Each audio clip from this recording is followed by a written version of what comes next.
can't believe I'm regretting not watching more isekai anime. How the heck do I get back to the real world? Oh.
In the year of our Lord, 1442, the Turkish Sultan enslaved 1,000 Transylvanian boys to fill the ranks of his army. These child slaves were beaten without mercy, trained to kill without conscience, to crave the blood of all who defied the Turks. I will have my 1,000 boys. And one more. Your son will be raised under my roof. I'll find a way.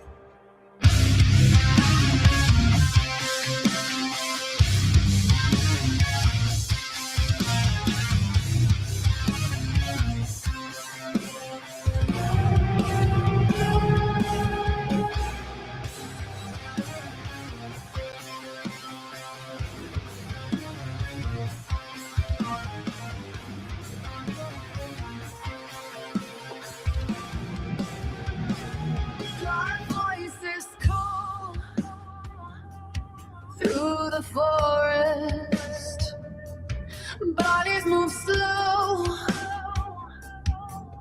dread claws with them, feet sinks into snow, hands pull us under.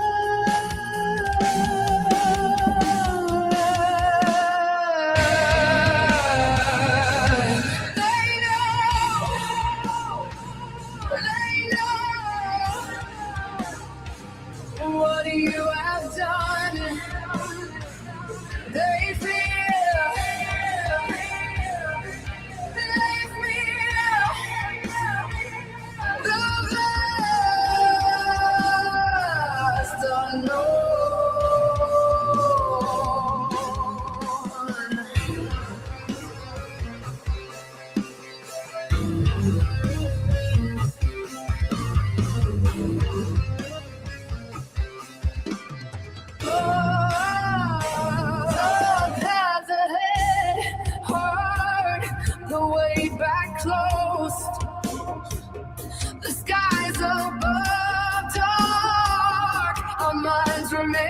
scared.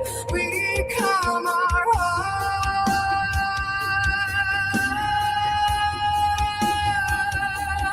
Fear won't blind us.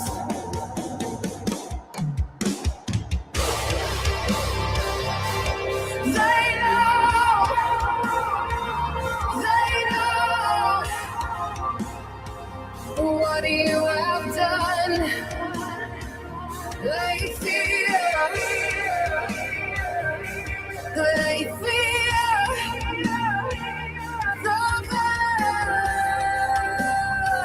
vast unknown.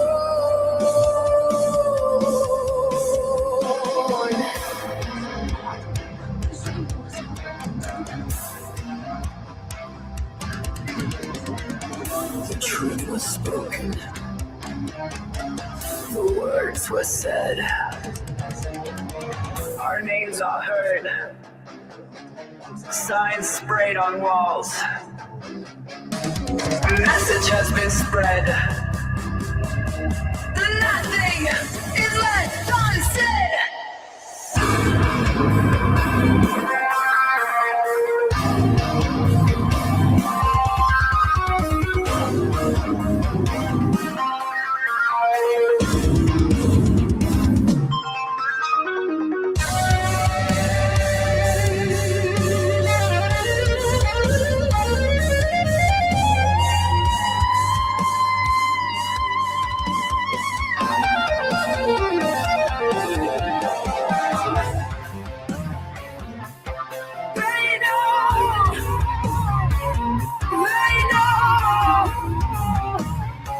What you have done. They see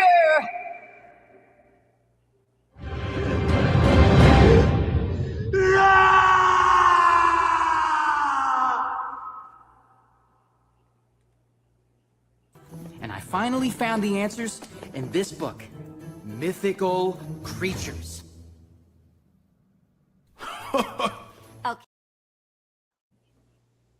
The time. I don't think like that. I always feel like a hot young star, on the other hand. You know what I mean? Why not? Why not? You know? I mean, I say that in jest. It neither has any meaning nor doesn't have it. I mean, everyone should think of themselves as that, you know? You know the crazy thing about this, it's like I think my co-host was just waiting for his introduction. He knew when to come in. Yes. How are you, yes, Tim? You got me. You just waited. You just watched. I didn't am you? fantastic. Yes, I was making you worry a little bit. Yeah, you're like, okay, I'm just gonna wait for him to play my introduction, then I'll show up. I'll make him beg for me to come on. Welcome everybody to the Monkey Show. How are you doing out there in the world of the internets and interwebs and whatever else, wherever else we are watching us from? Thank you for joining us. If you're on your mobile, thank you so much. You know, carrying us around and still taking the time to check us out. If you're watching us on Facebook, on Twitter, on Twitch, thank you so much. And if you're here on YouTube, please like, subscribe, and share. We'd love for you to join us and let everybody else, love for everybody else to check out what we're doing out here. Thank you so much for hanging out with us today. You know what Tim. just premiered today? I'm really pissed off about him premiering it today, just before our thing, right? Because he knew we were launching, and he wants to. Lesmet wants to get into a fight with us. He knows we're a better show than he is. Exactly. And he knows we're better at creating comics and getting them out there than he does. And so he knows that he's got to get his 3-hour documentary out about Comicsgate and that vile human excrement of a person out there, you know, his whatever the poison to the indie comics. But he had to go out there and like put a 3-hour documentary out just before our show. Come on, man. What the hell, man? You know what I heard? Just don't quote me on this, but I heard he was the real mastermind behind the trip. Well, you know, he whispered into what's his name's ear that he should go there, and that's where he got the idea. Well, without further ado, Tim, let's introduce our guests, our creatives, our publisher, our fellow creative people around the world. First off, I want to introduce Hawk Sanders from Rising Sun Comics. Welcome, Hawk. Do you want to tell us a bit about yourself? I want to say, yo, guys, you're going to be awesome. This campaign is just awesome. I was blown away. We were reviewing it earlier. It's truly amazing. Little bit about us, Rising Sun. We're here in the U.S. And we are producing the Plunge Studios. We're printing them over here. This team has made an amazing campaign for you guys. You guys really got to be proud of yourself. Beautiful, beautiful work. As a matter of fact, before coming on the show, I'm in the office here. Before coming on the show, I had to put on my Cobra Kai dojo because this thing kicks much ass, okay? That's how much it kicks ass. I had to go put on my Cobra Kai dojo. So, little bit about myself, Hawk Sanders. Most of these guys know me. If you don't know me, Rising Sun Publishing. We've been publishing now since 96. We've been putting stuff out since 96. So we're going into our 30 years now? I think so. Must be. 30 years. Yeah. You know, who You've would have been known? Publishing books since I was a freshman in high school. What? Well, and the thing is we didn't hit the big time until right now, until this campaign hit, right? Now we're talking. Now it's on. Now it's on like Donkey Kong. Let's do it. All right. Next up, we have James, the cover artist for both the Tortoise and last minute addition to Howler. How are you, James? Hey, how you doing? Do you want to tell us a bit about yourself, James? We've seen your artwork also on Incredible #1, which is, we released about 2 years ago. We're about to release #2 soon. Hawk's in charge of that. And they'll be running it through the Rising Sun Kickstarter page because it's an all ages comic book. You can see James' work here if I just push it over across. Yeah, that's his artwork here on the screen. So yeah, how long have you been doing comics and stuff, James? Well, I've been drawing comics, for as long as I can remember. But as far as professional stuff, I've done a few things here and there. I've done, I did the Misadventures of Adam West a few years ago. I think it was back in 2016 or so. I did Yesterday Was a Lie. It was based on the movie. I've worked for a few other different companies and stuff. Now I'm doing the Templeton comic. And it's actually been pretty fun. Get to draw all kinds of monsters and demons and stuff like that. So it's always fun. And then also we've got, and I'll show some Templeton artwork soon because we've got James just finished issue 2 about a week or two ago, like the last page, and now he's working on issue 3, and we're going to be releasing that issue 1 later on this year. I said to James we're going to put out, get 2 in the can, and then we'll release those because, there's 6 issue comic books, and so I wanted to make sure that we weren't too far apart on that. Now, Luiz is working hard out to get together a pitch that he's got to put together for a big project in Brazil. No, wait, Argentina, right? No, Brazil. Yeah, I got it right the first time. I always get them wrong, get you in. No matter how hard I try, I'm always going to get it wrong, bro. So Luiz is actually working right now trying to get a last minute pitch together for a big project he's doing. But he's been working with us for the past 1.5 to 2 years on our Howler comic book, and I'm quite, honestly, it's been awesome working with him. If you saw our last show, this dude does major research into what he's doing when it comes to period pieces, because Howler covers 200 years and might even cover another, going all the way back to 1400s, right? So there's going to be a lot of amazing, historical stuff that he's been researching for this book, and I'm really proud of that. So tell us a bit about yourself, Luiz. Okay. I may sound a bit awkward right now because I actually drawing at the same time, so I'm not really expert at that. But well, I've been working as an artist for like 2 years. I mean, yeah, 2 years. Yeah, Mhm. something like that. Um, uh, yeah, yeah, that's it. Uh, yeah, that's all. I don't know how to talk. That's a lot of thing happening right now. There's someone talking to Sure. me right now in WhatsApp, and a lot of things happening at the same time. So yeah, that's it. Yeah. So this project you're working for, how big is it, man? You mean Howler or the Oh other no, one?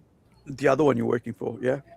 I I mean, it's not exactly a project right now. It's a company because I don't know Mm. exactly where what I would do in terms of projects for them right now because Yeah. I'm still doing tests for them, and I don't know if I'll be approved or not. Mm. Maybe I'll do some just comics for them, comic strips. I'm not Yeah. sure. I just hope so. I just hope that I'm able to get that. I, I don't think I can talk in, and I think I can't even talk the name right now because Oh I yeah, think I it's understand. confidential and such. But if I'll be able to join in, be approved, then everyone will know. I'll certainly Yeah. tell everyone about it. Yeah. Hold on, Louise. The legal department is on you already. Uh-oh. Uh-oh. Yeah, The NDA. The NDA. I Right. hope not. Yeah.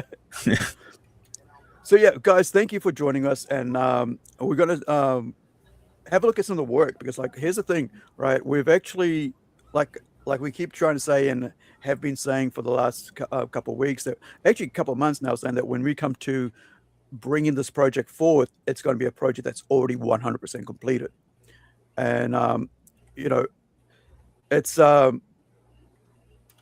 it's not often that I think there's a lot of people that are frustrated with how crowdfunding has been treated by people, and I'm similar vein, right? I'm frustrated with it as well, backing stuff and never getting it, or not knowing when it's going to be delivered, or when does the person feel like he's going to do that, or she's going to finish producing a project. I mean, there's $80,000 million projects that are not done. People are just sitting on, on their tushes, right?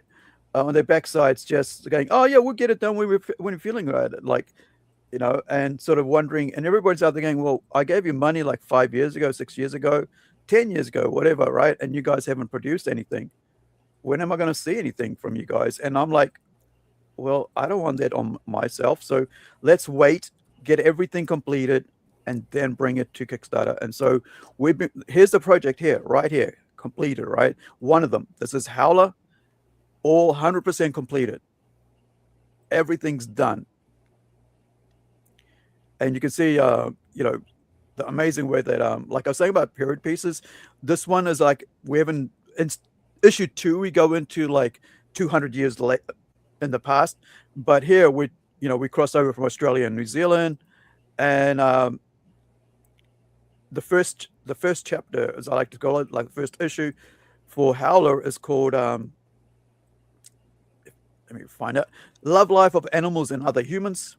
And here we discover, we look at the duo in Australia, and then, finding themselves, as we say, mentioned that even in the byline for the Kickstarter, that, there's a home invasion, and they leave after the home invasion and they move over to New Zealand, and they get, beautiful coastal town of Auckland, and then things happen there for them as well, and they set up a pizza restaurant and so forth.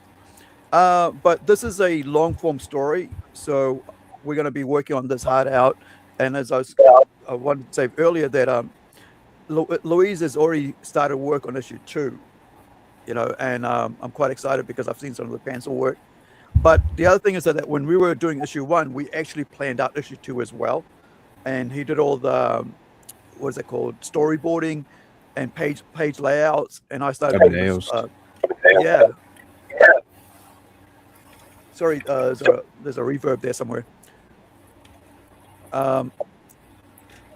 Now the other thing is that we've been working hard for the past couple of years, and been watching the crowdfunding scene, and seeing how people are treating that, as I mentioned. And so the whole focus was to bring a project that's 100% completed, right? That you can, people can say, don't have to worry about when it's going to be done, how many pages is done, when is it going to be in our hands. So what I have done is I've given us, till August to deliver, and that's not because it's not ready. It's because by August, sometimes Kickstarter takes a long time to clear out the funds and stuff. And we noticed that with the project we did with Incredible #1, it took Kickstarter like a whole month to sort through that. And also, sometimes, you might miss some mistakes that might, that you didn't even notice. And I've had like one time we had like 4 or 5 people read the book, and they still missed something that was on there, and we were delayed a whole month with the printers because of that.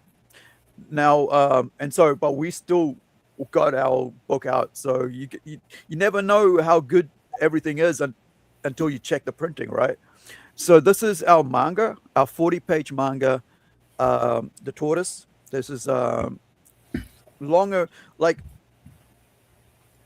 the Howler is 36-page, full color, right? However, with the Tortoise, it's black and white Western manga. So you have to read, the pages start at the front, but you read from the left to the right. I mean, right to left, right? So it's kind of to get an idea that like it's done on purpose so that it's not reading, so you don't have to go to the back and read if you're a comic book reader. And I know a lot of people get frustrated, right? And they don't want to read manga because it's like, oh, I'm not used to reading from the back. So we got an instruction on how to read the manga itself, our Western manga, right? So you read from the right, and you go to the left, and then to the right, and to the left, right? And so forth. And so in here also, by the way, since we've got James here, James, do you want to talk about working on, because there's a preview here of one of the pages from Templeton issue 1. So do you want to talk about working on Templeton, which we got coming up later on this year, or coming out, I should say? Yeah. What do you want to know?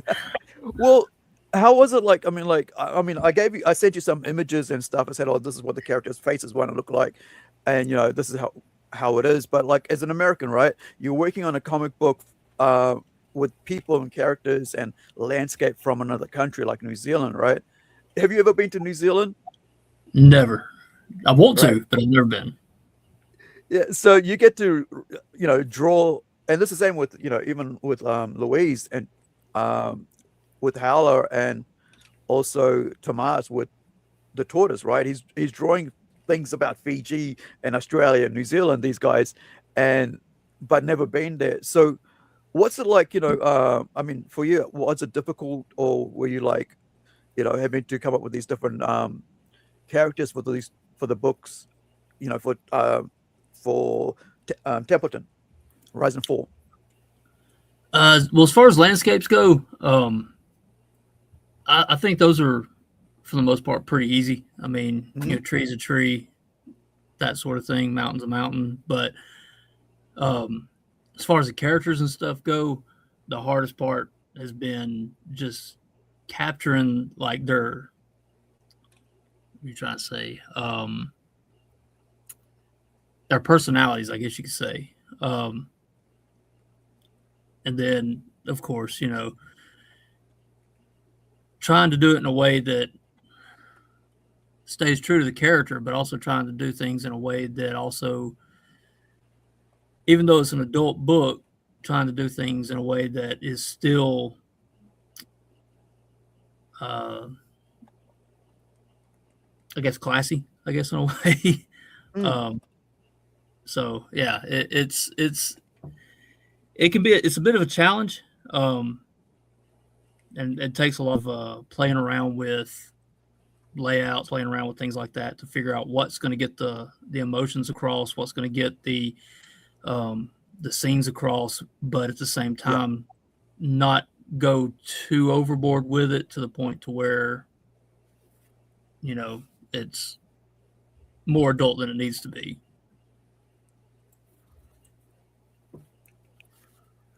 With the Templeton, which we've got coming out later this year, and I'll mention that because I've got James here, and this is the first time I've actually talking to James. I've never met him apart from from email and stuff, and just and Facebook chats. But then I lost my Facebook, so we got a new one set up.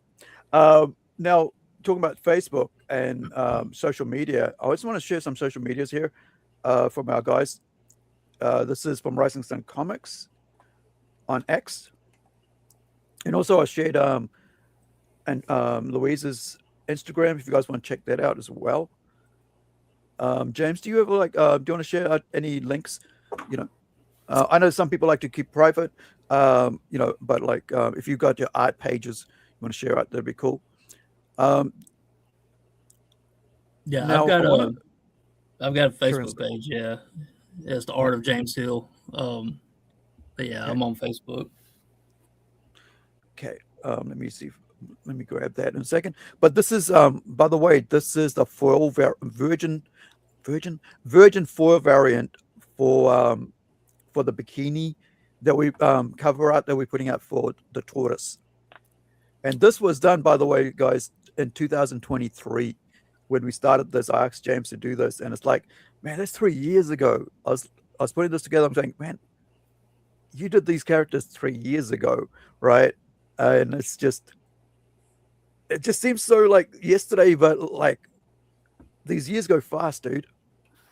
Yeah, it don't seem like it was 3 years ago. Now there is a Tumblr account here also for Rising Sun. Now we're going to launch. I've got these guys for about another half an hour or so, I think, because it's late where they are. I know that Luiz is hard out working on a major project to put out. Yeah, it's going to be midnight right now. Yeah. So I want to show you guys this stuff before we launch. Utilize these guys before they launch. So is there anything else you guys want to share, about, whatever about your projects or other links and stuff? Because really, I'm here about making sure that you guys get as much, future work as possible. Let me see. I've got another link here as well. I've got a question for Luiz. Right? I got a question for Luiz. Okay. Luiz, like when you sit down at the drawing table, and you're working on this stuff, like, where does your reference come from? What's running through your head? I mean, this is really good stuff. Like, how are you getting there? You mean the compositions, the scenes, the angles? Is that what you mean? Yeah. I mean, look at this. This is amazing work. Like, it's really good stuff. What's running through your head when you were putting this together? Were you like, I would be shocked to hear that, you were playing like My Little Pony in the background or something, but well, not exactly My Little Pony, but I do keep playing some musics and just keep playing while I draw usually. But I think it's just reference from everything that I ever watched and read that I consume. Fictional stories, movies. Because every movie, animation, every one of them has their own angles, camera shots, and such. So I just pay attention, to them. It just sticks in my head, in my memory. And when I go to draw, my mind just keep remembering from all the many variations that I can play with, with many angles, camera shots. It's just a bit of memory, I guess my mind is just a bit used, to store those kind of memories, have all these things. Sometimes when I have some idea in mind for a camera angle perspective, but sometimes I can quite get it right. So then I go and research, some stuff and images and stuff, try to remind me. That's something that usually artists do a lot, to do some uh, uh, well, how I can how can I name it, something like the observation practice, just keep observing, looking over from other reference, even from other artists as well, from movies or real life images as well, you know. But yeah, it's a lot about that. I don't know how you do it. It's like you got a photographic memory and you can pull up any particular point in time. I can't even remember my wife's name half the time. So I don't know how you pull this off, man. It's pretty impressive. I mean, well, from what I sent to know, I mean about the compositions, about the camera shots and such, because for the characters, anatomy and expressions, not just for me, but for many others. I mean, like 100% of the artists, they can remember everything from their heads, to draw it. You can just, there are only a few anomalies in this area, like Kijun Gi, that really can like draw from his memory, everything from his memory. That's not easy to do, So there are many poses that I draw here that I had to search up, to find some similar poses, to draw it and such on Pinterest, Google. Like this skis scene right here, I had to pick up some photos and have reference to say how should I set up these positions for the characters, So if I would say most of the things that I really can do from my head, it's the camera shots, from where the camera will be, the angle, the composition, from the characters at the X scene, So yeah. Do you find yourself like having to ever go back and like retrain? Because I'm like always having to go back to figure sketching or go back to perspective and hit it again. Yeah. Do you ever have to go back and do any of that in your process? Yeah.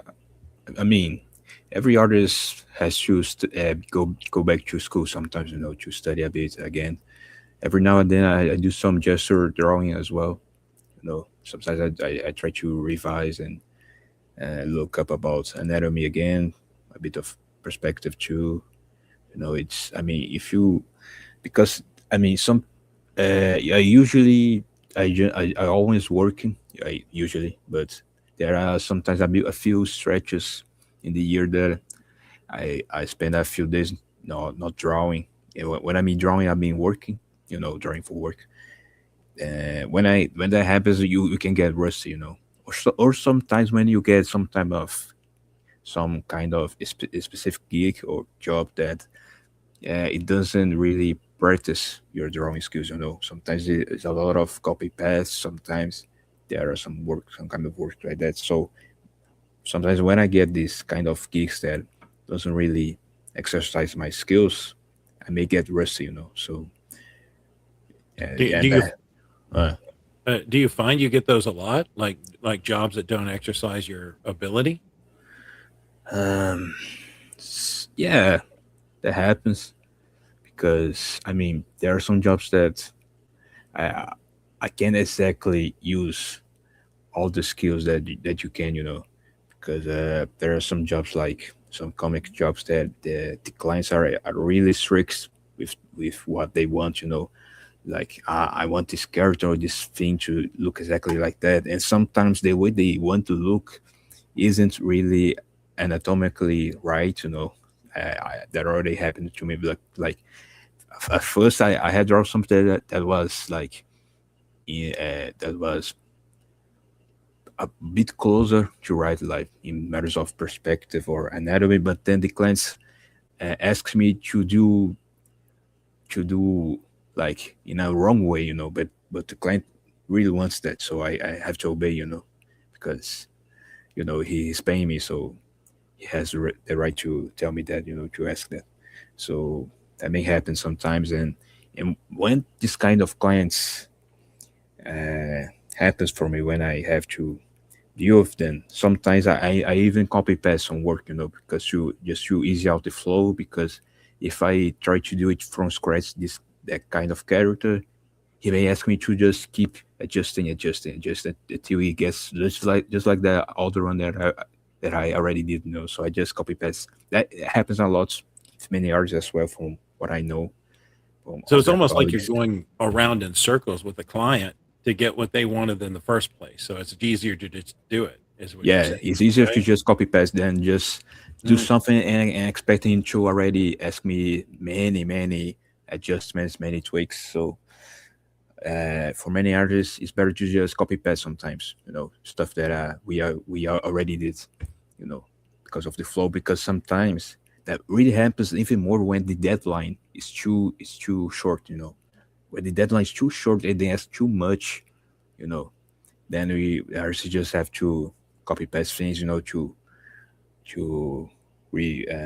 resort to these kinds of methods, because there are some tasks that are like not really possible to do it just from drawing raw.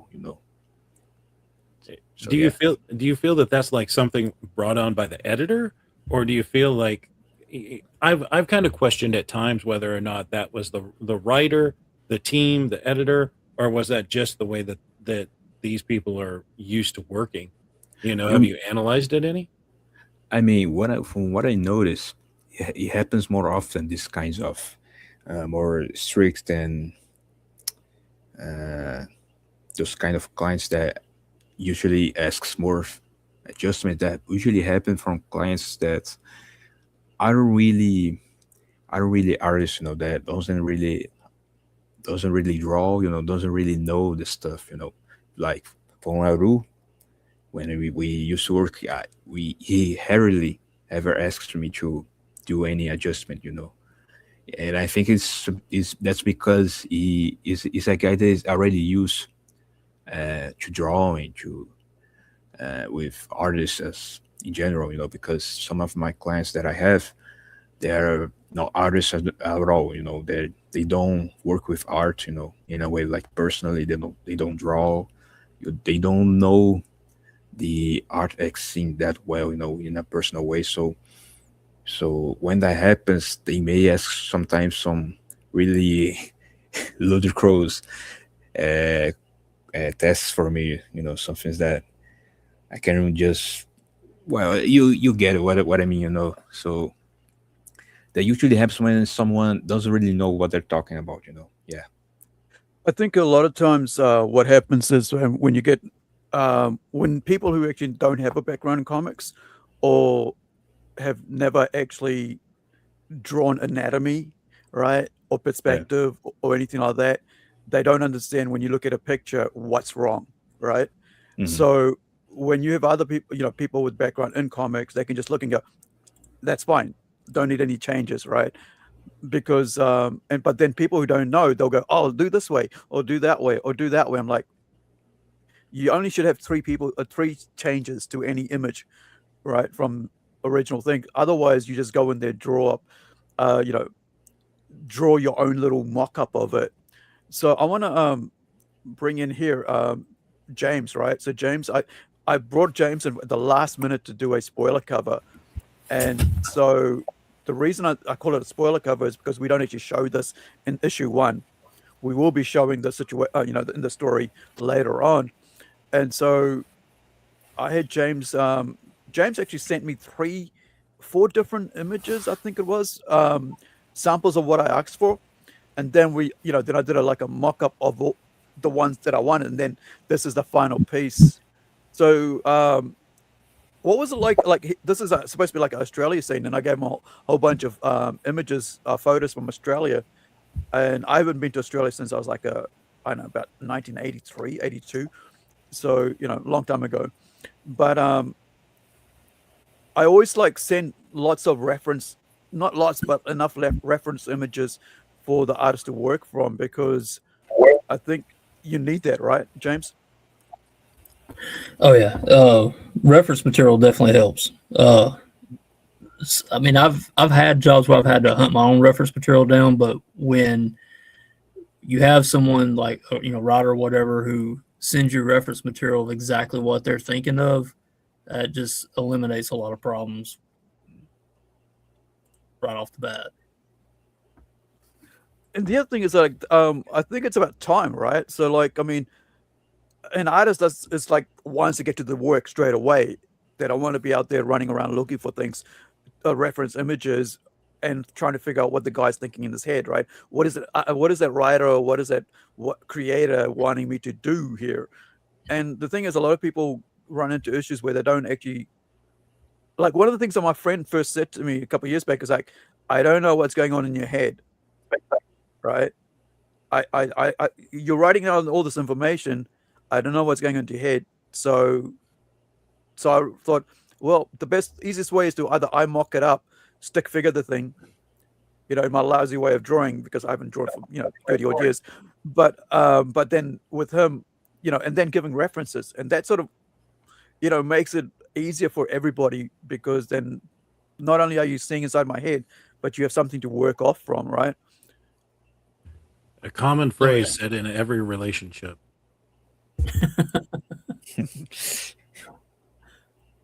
I don't know what's going on in your head. Yeah. So, have you ever drawn these creatures before?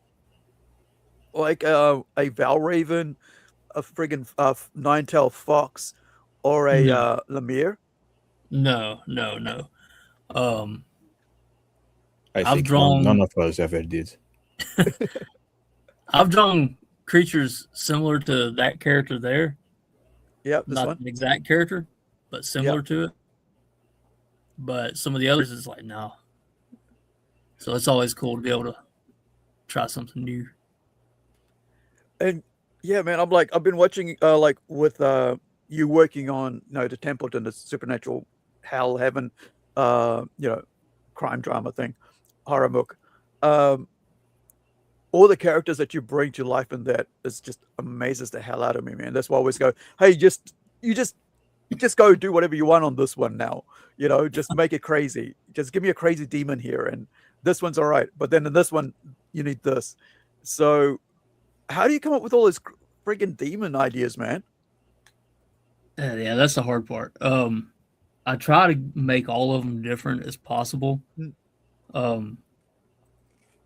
So I tend to look at different references. I like to look at close-ups of insects a lot. Right. I mean, have you ever really looked at close-ups of insects? I mean, they're pretty demonic looking. Yeah, dude. Yeah. So I like looking at a lot of close-ups of insects, different animals, things like that, trying to combine things. But then I also like to try to do things like take different body shapes, like human figure body shapes and things like that, and try to incorporate that into the demons, and then mix and match the animal parts and the insect parts and things like that. So working on page 1 right now of issue 3 of Templeton. Oh, it's a full page one, isn't it? A lot of demons. Yeah, it's full page. There's a lot of skinny, some that are large, some that are small. You roboted out there. James, you want to say that again, please? Oh, I said I've got a lot of demons going on this page, and I've got some that are fat, some that are skinny, large, some that are small, some that are more animal-like than human-like. I've got some that are more human than animal. I really like. It's just something I really like playing around with. Yeah, I'm having fun, like doing the color flats on, trying to make sure that each one is different color slightly, so that like they stand out. They're not the same tone, like humans, so they have different skin color, and it's tough, man. Trying to how many shades of red can I do between them, for these demons. So this is from the work that James is doing for Templeton series, and this is issue 1, but he's already finished issue 2, and we're going to be putting it out later this year. I have One a of the question. yeah, sorry, carry on. I wonder where did he take some reference for these demons? I was gonna say, man, I don't know what's going on in your head. Yeah, you see some of the stuff that's coming out now. My Yeah, wife does that all the time. Issue 3, I should say, opens up with Lake of the Ice Lake, level 8 of hell, which is the betrayers, and they're caught in a betrayers like in Dante's Inferno, right? Is it Dante's Inferno, the book, where level 8 is where all the betrayers, oh sorry, no, not the betrayers, all the violent people are frozen in a lake of ice. And so that's the opening page, and I was like, you know what, I just need to give James the full page to work with. Just let him go and do the full page in this one. And so, but this is from issue 1 of Templeton, if I'm right. Yeah, oh no, yeah, this is page 24, 25 of issue 1. But his cover art, man, like his cover art here, it was friggin' awesome. I love for Howler number 1, which we're kickstarting today soon for this book, is just awesome. And I didn't have him do a cover, and I was like, you know what, I need James on a cover for us. And let me show you guys the colored page, because I did the color flats on this, and then I had Luiz, Tomas, who's actually the artist for the manga, do the color, finish off my colors, because I don't do colors, and I haven't for a while since I did, I think, cover to issue 1 of Templeton. Where is it? Hold on, let me go back to there and bring up this. Thank you for joining us, guys. Do go up and for the new ones who are joining us now, let me see if I can get the link there. Hold on. Do go check out our sign up for our pre-launch. We're about to launch in a little bit. We're just going to go through with this while we've got the guys, because it's very late for some of them where they are, and for others, I think Joakim was supposed to be here, who's a cover artist, and it's 4:00 in Sweden right now. But we have Joakim actually offered out one of his art pieces yesterday. It was like a last minute addition to a tier, and I'm going to show you soon while we bring this up. And let me grab the link for the Kickstarter. Oh snap! Hold on. Why didn't you start with that? Look, check that out. Now you got color over top of James's work. Look at that. Nice. Who colored this? Who colored this? I was building up. I was building up to it. Okay. I'm jumping the gun. I'm sorry. Yeah, so the reason I was showing this, because I wanted to show people the process, right? So you got this awesome inked page here that I trimmed down a bit so it all fit in nicely with the titles and such. And then here we've got, we take away like the titles and stuff. Now you got the bare art, and I want to, like, once we reach a certain goal, I'm going to release this as a foil version, if we're able to reach that goal. And I hope you guys, as our backers, would help us reach that, because that'll be pretty cool. Do go sign up here while you're watching. Open up a new tab for the launch. So can we do spot foil of like the logo and the blood? We'll see. Okay.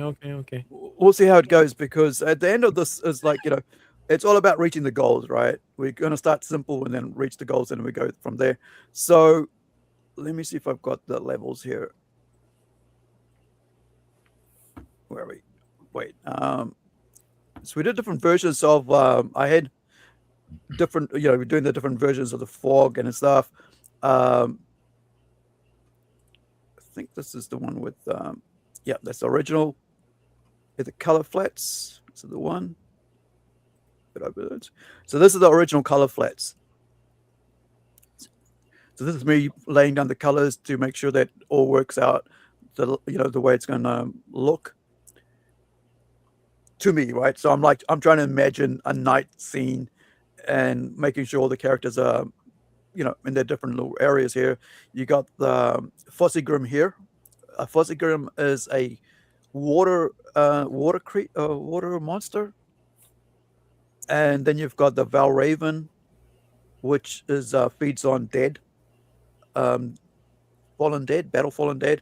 And then of course you got the Japanese nine-tailed fox here. You don't see much of that, but you'll see her in the in the stories in issue 1. And then so on top of that, we got the changes that our friend Tomas came in with, to change the color, and then of course the fog to make it come to life, right? And this is the first time I've had to research into where fog appears and where fog doesn't appear. So the difference between a night sky chill is that your heat from your body and the coldness of the air is what creates fog around, on the ground. And so where the people are, if somebody's down on the ground, there's no heat coming off them, and there's no no fog or heat coming off to create the fog, right?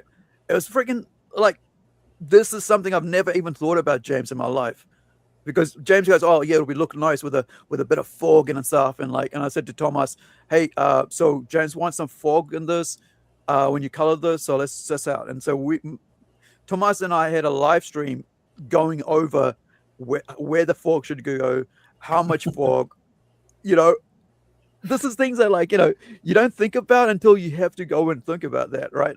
Until doing it. So yeah, what did you think of the final color on this, James? Oh, I love the final colors on it. I think it turned out great. I had to do the test on okay, which fog, how much fog, right? Because this was the original, and then I had to I tempered it down, and then I was like, okay, we'll temper it down again. So you can see here, figuring out what's going to work better, and 70%, and this one was the right amount because it lets you see the details. That's the other thing. I wanted people to see the details that was here. There's leaves here, and there's plants and stuff. There's roots of, pulled out roots of a fallen tree.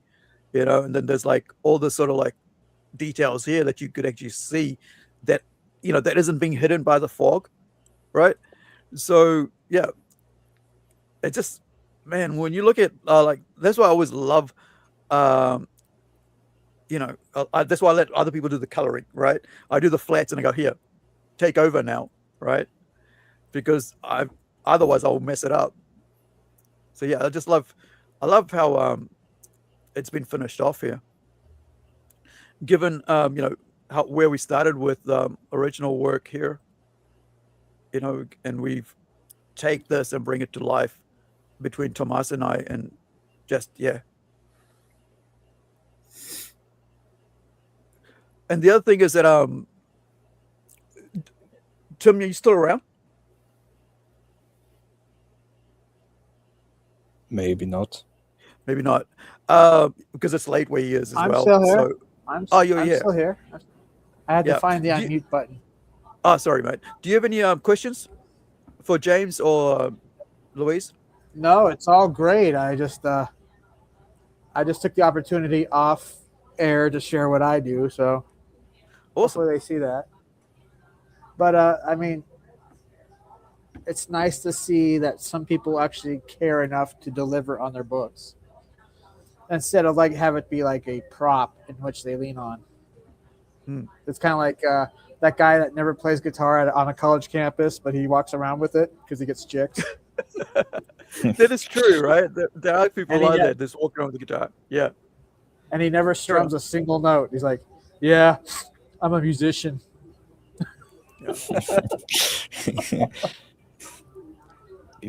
It appears that it's universal because it's usually happen here in Brazil too. But at least here, people still played a few songs at least. So yeah. Did they strum like one or two chords and like, yeah, I'm a musician, I played music? Yeah, something like that. Now But the worship thing me. is, the thing is here because is that they always play the same songs, always the same songs, the same band. Yeah. All of these guys will play the same thing, you know. Do they try to say that they wrote that? Like, yeah, I wrote that. No, because usually it's a females band, you know, that they pick up the song, you know. Oh, But they when you always say that. That's when you say they stole that from me. Yeah, exactly. Well, it's like when people like, what is it called? They take somebody's joke and they say that. You know, I've had people like say somebody else's joke over and over again on a stage, and I'm thinking like I've heard that by somebody else, you know, but they think they're the original people who said it. So Oh yeah, like Carlos Mencia. yeah. But one of my cousins did that here as well, and I was like, dude, I know this joke, right? And then we had a guy who came from another city to perform on a stage here at a nightclub, and I was like, did the person I know take the joke from him, or was it the other way around? Yeah. You know? Yeah. But yeah, so we, you know, for those who are joining us late, we have completed everything for this project, right? You're not doing it right. And so let me play this trailer, and I'm gonna go hit the launch button, and we're gonna hit the launch button together, right? Let me get this right. Where do we actually go to hit the launch button here? So let's watch the trailer. And by the way, I was supposed to edit this trailer down to 90 seconds, but my editing thing just has been like kicking up the ghost for the last 2 days. And even before I came on screen, I was talking to Luiz about it, that like it just won't open the file that I opened up, right? And I like it just won't open my editing project. Like I'll show you, check this out. I keep saying like, but like here, check this is it here, and it won't let me finish the 90-second edit. It just won't open. Like I had this all set up, and it won't let me do my 90 seconds. So hopefully, there you go. See, look, you can't see it, but there's an error message comes. Failed to open project. But I do have the 2-minute and 30-second trailer, so we'll watch that, and then I'll go get ready to launch the campaign because we're ready to go. So if you guys can share the link out, I'll really appreciate it. It's in the chat. Please copy paste everywhere you can, and also this live stream link, right? We really appreciate that. So let's go. This is I did 2 versions of this, 2 different songs. I actually wrote the song, by the way, for this, which kind of that's the same thing that the guy carrying the guitar around says. Come on now. Yeah, no, but I wrote the lyrics. Just a joke. Yeah, I know, but I'm like, yeah, I didn't make the music though, but I wrote the lyrics that made this thing happen.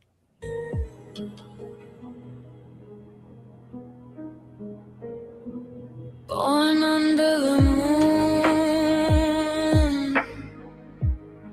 and its silvery light, offered to the night sky, where I was born. The family gathered to welcome the newborn. His eyes open to the moon. I stare out at the sky.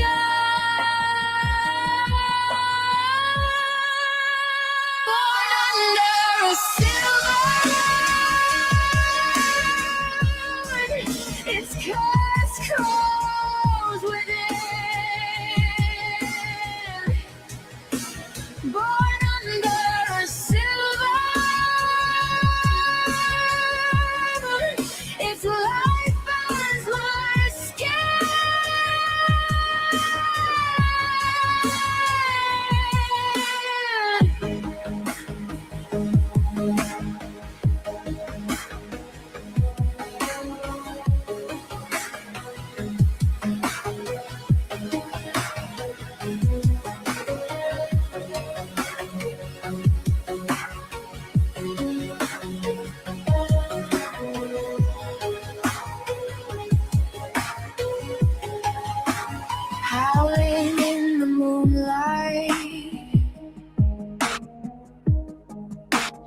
screaming in the darkness, fearful of the wild ones, making the animals hide. Prowling in the night, like a long lost soul.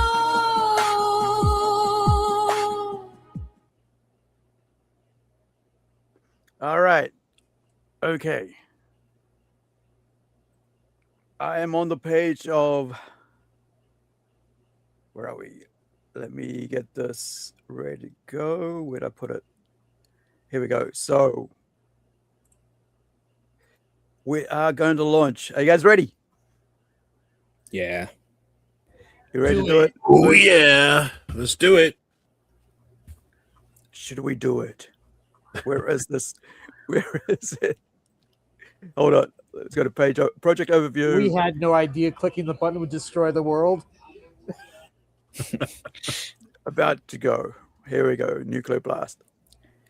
And I am ready to launch. Read this. Okay. Launch project. Oh, God. I've never been so nervous. Well, are you going to launch? Are you launching? It is live! Hey, all right. Yeah. We are live. Hell yeah. Man, I've been stressing about this for the last 4 days, trying to make it. Even today, like I was up till from 7 o'clock this morning. So that's about 7 hours ago. I've been up for 7 hours trying to make this work. Even before, I mean, not work, corrected, make sure everything's right. And so I even had Hawk and I went over this, spent an hour, and I was stressing out, making sure it was all right. So here it is for, let me see if, I should log out and see if I can show you guys when I'm logged out, what it looks like. And where is the link for this? Okay, grab that link. Campaign is now live. Get me to the campaign. Does that mean we get a shout out on our first backers on this show right here? I don't know. I'm just asking. I don't know. Are we going to get a backer? Oh, actually, I don't want to log in. Like, wait, do I have to log in just to see it? No, I shouldn't do that. No. It's weird. It's asking me to.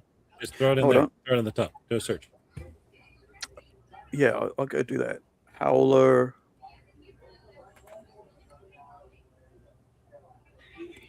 Hold on. What's up here? There we go. We're first up, Howler. Okay. Under Howler, we're first up. Okay. So if you are looking to check us out, go check us out. Yeah, I don't know what I've looked at the screen for so long. I don't know. Does anybody want to read this or what? Because we just played the trailer, so there's no point, like, playing the trailer again. But check out some of the work, right? Here's the Valraven. Joakim Hagstrom did the cover for this. He's European, of course, from Sweden, so he knows more about the characters than I do about that. But we've been talking about this comic for quite a while as we've been working with this. This is this is James' art that I did the color flats on, and Thomas did the finishings on. This is the tribal cover B, limited cover, of course. It's taken from a wraparound cover, but I liked it so much I was going to release a wraparound cover later, but I want to actually use some of it for this. And so this is a cover from that, where you got the two Wabo tribes people hanging out with Amber, and that's of course artwork from the Western manga by Luiz, the Tortoise. So the thing about this project, guys, is that you can buy both books and pay one freight, right? I really wanted people to save on freight because it's so horrendous right now with freight costs. And I don't want people to go, well, we'll release a book now, and then like 6 months later, we'll release another book, and now you got to pay twice. So, it's wanted to like support our supporters. So this, of course, is the White Wolf. If you guys got any questions, please let me know, and I'll just stop as I go through this, and you guys could ask away. Here you got the Howler with Luiz coloring these pages himself. I've actually did some color flats for this, but he did all the really cool ones. Here we go. And of course, we're offering limited edition T-shirts, and this is a kind of like a groupie, like not a groupie, like a band T-shirt. We got a logo on the front, on the back, and then you got the image on the front. And this is from Joakim Hagstrom, who did the White Wolf design for us. White Wolf design, I should say. Here you've got everything you'll get for the Tortoise, the Eternal Tortoise bundle. All the manga, different artwork. You've of course got the wraparound nude cover. And then you've got these 3 covers, by the way. I just realized now, James, that you did all 3 covers here. and I didn't even realize that until now. But you've actually done, quite a lot of beautiful covers for us, which is why I always go to you for covers. So this is a very late edition. Let me zoom in a bit. Late edition. Here we go. Late edition entry, right? Which is an original artwork, which this art is based off, for our T-shirts and our cover art. And one of our cards, I think, not mini posters has this as well. So this is A3 size, which is quite a good size, piece of paper, 2 A4s, Mylar paper, and it's inks on paper, right? And this is a one-off only, so you can't get this one, because it's the original artwork. So it's not like you're going to get like a copy of it. You're going to get the original artwork, and it'll be sent out from Sweden directly to you, as we'll send this out to you from the US. And talking about which, all our work is getting printed and sent out from the US, right? And of course, Hawk can talk more about that, right, Hawk? Yeah, absolutely. So part of our partnership with Plunge, is that all of the work is printed here in the U.S. now, and we partner with several different printers in order to get that done, and then it gets sent here, right where I'm at, and then it gets packed up, shipped out, and sent straight from here. And that's probably how we're going to be doing campaigns moving forward, is having them more in a local hub of that nature. So that's and that's we've done that multiple times. We've done hundreds and hundreds of books. So you're in safe hands, I think, overall. And the fact that this book is completely, all the artwork's done. Like, there's no changes that need to be done with the artwork. What you're supporting here is you're supporting an artist group that put their money where their mouth is, and they got the work done first. So now help them out, throw some money down so that they can get their pockets filled with some cash. All right, that's what we're after here. Get it paid for. Yeah, you get it printed. Get these books printed. And get it printed. Yeah, and get it printed. What was that, Tim? Get what you paid for. In other words, you put that money and you're going to get the book that you paid for. Yeah. Yeah, like Hawk said, all this is finished. Everything is ready to go to print. The other thing here is that I did. I was telling Hawk earlier that this image here is never going to be reprinted again like this, so that only people who ever buy this, and that's even I'm not going to buy it for myself, that there'll be only 5 in the world, because I want to make this as limited as possible. So if you're a backer backing this, you are one of 5 people who will actually own this print. And after that, I'm not going to print anything out of it, especially with this logo work, like the way it's set up here, the red, the color, You might see something like a variation of it, but not the setup, because I wanted to offer a limited thing, right? That you're the ultimate backer, because there's that sort of, do have a T-shirt like that, and there's only 5 in the world, because we do offer a different variant T-shirt, right? Which is this one here, where you can let me see if I've got a bigger version of that. I will say the publisher didn't like this. So if you don't like me, buy this shirt. Yeah, he wanted me to like just go, yeah, you can print it again. No, only 5. You print 5 and there's no more. So this is the bigger version of that. So you can see it here, the white werewolf design, and by Joakim, our Swedish artist, who's actually working on another book for us called Zolandia, and I'll show that in a little bit. But here's the other one that we've got, where you can buy whatever, as many as you want, which is like the white on black, so white on the back with the logo, and then the white werewolf, plain white werewolf on the front. So there's different tiers, lots of different tiers to choose from, but very simple, right? Those shirts, those shirts right there, it just reminds me of those metal rock bands T-shirts, Yeah, exactly what I was going for. And like, I was talking to Joakim, goes, yeah, what, you doing band T-shirts? I go, yeah, bro. Yeah. Because I wear T-shirts all the time. I have like about over 100 different printed T-shirts. And, I'm going to be getting this one for myself, or a variation of this one for myself, because that just, And the reason I would get that one, and I would get the other one, but I won't, because I want you guys to have it, because it's, one of 5.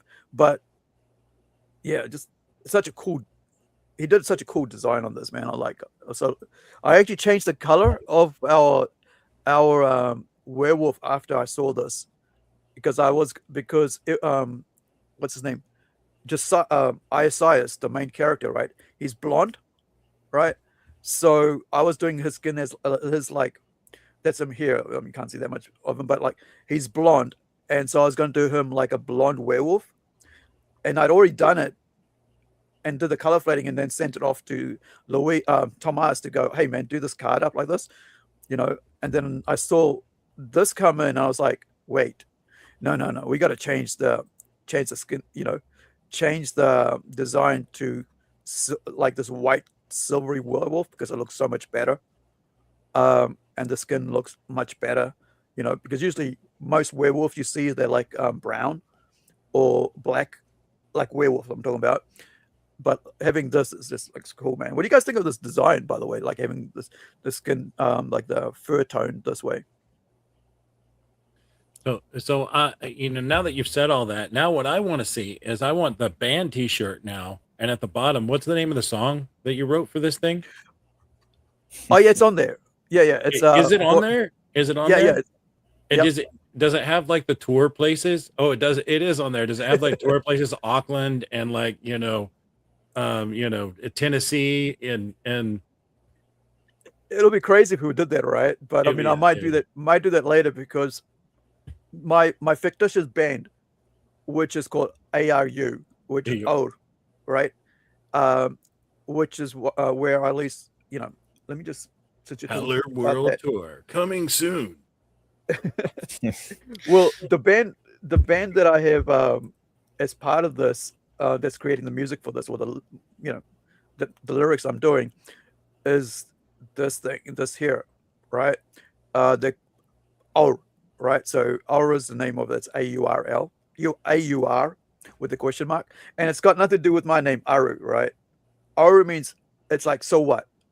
Not so what, it's like what? It means what, right?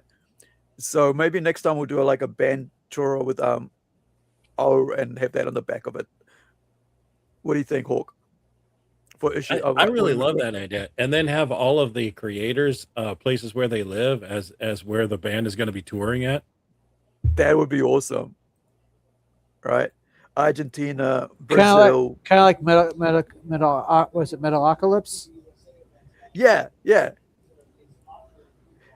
So it's a fake band, right? So I've been writing songs and then putting them through AI, and not like any other. So it doesn't sound like any other band, not like a reference, like people do stuff like, oh, do this like so it's like Blackpink, or do this so it's like Metallica. I don't do that. I just go in there, go 40 BPM, grunge, sludge, female voice, dreamy, mystery, right? And then I'll put my lyrics in, and then I'll give up my lyrics, and sing my lyrics out. Man, it's such a cool, such a cool thing. Like I'll show you this one here. I can just hear it now. Sunday, Sunday, Sunday. That's right, Sunday. Howler will be at the Civic Center. So this is what I mean. Like, this is all I write here for my type of music. I never put any other band down or any other people's thing. So all I do is I go in there, put in my lyrics, right? Intro, verse 1, Born in the Summer. So this is what will turn up, and I'll get different versions of it. Is that coming through for you guys? Yeah. What would the supporting acts be called? I don't know. You might have to come up with the name, Melvin. How about you can't do the Melvins, right? You can't use the Melvins. No, couldn't. How about Third Eye Pink? Well, so this is what I mean by like creating my own lyrics. And by the way, I've been writing poetry since I was a kid. Since I got into metal when I was like about 15, 16, like in 85, 86, something like that, 87. You could open it, the opening act. Opening act is Dog Stain.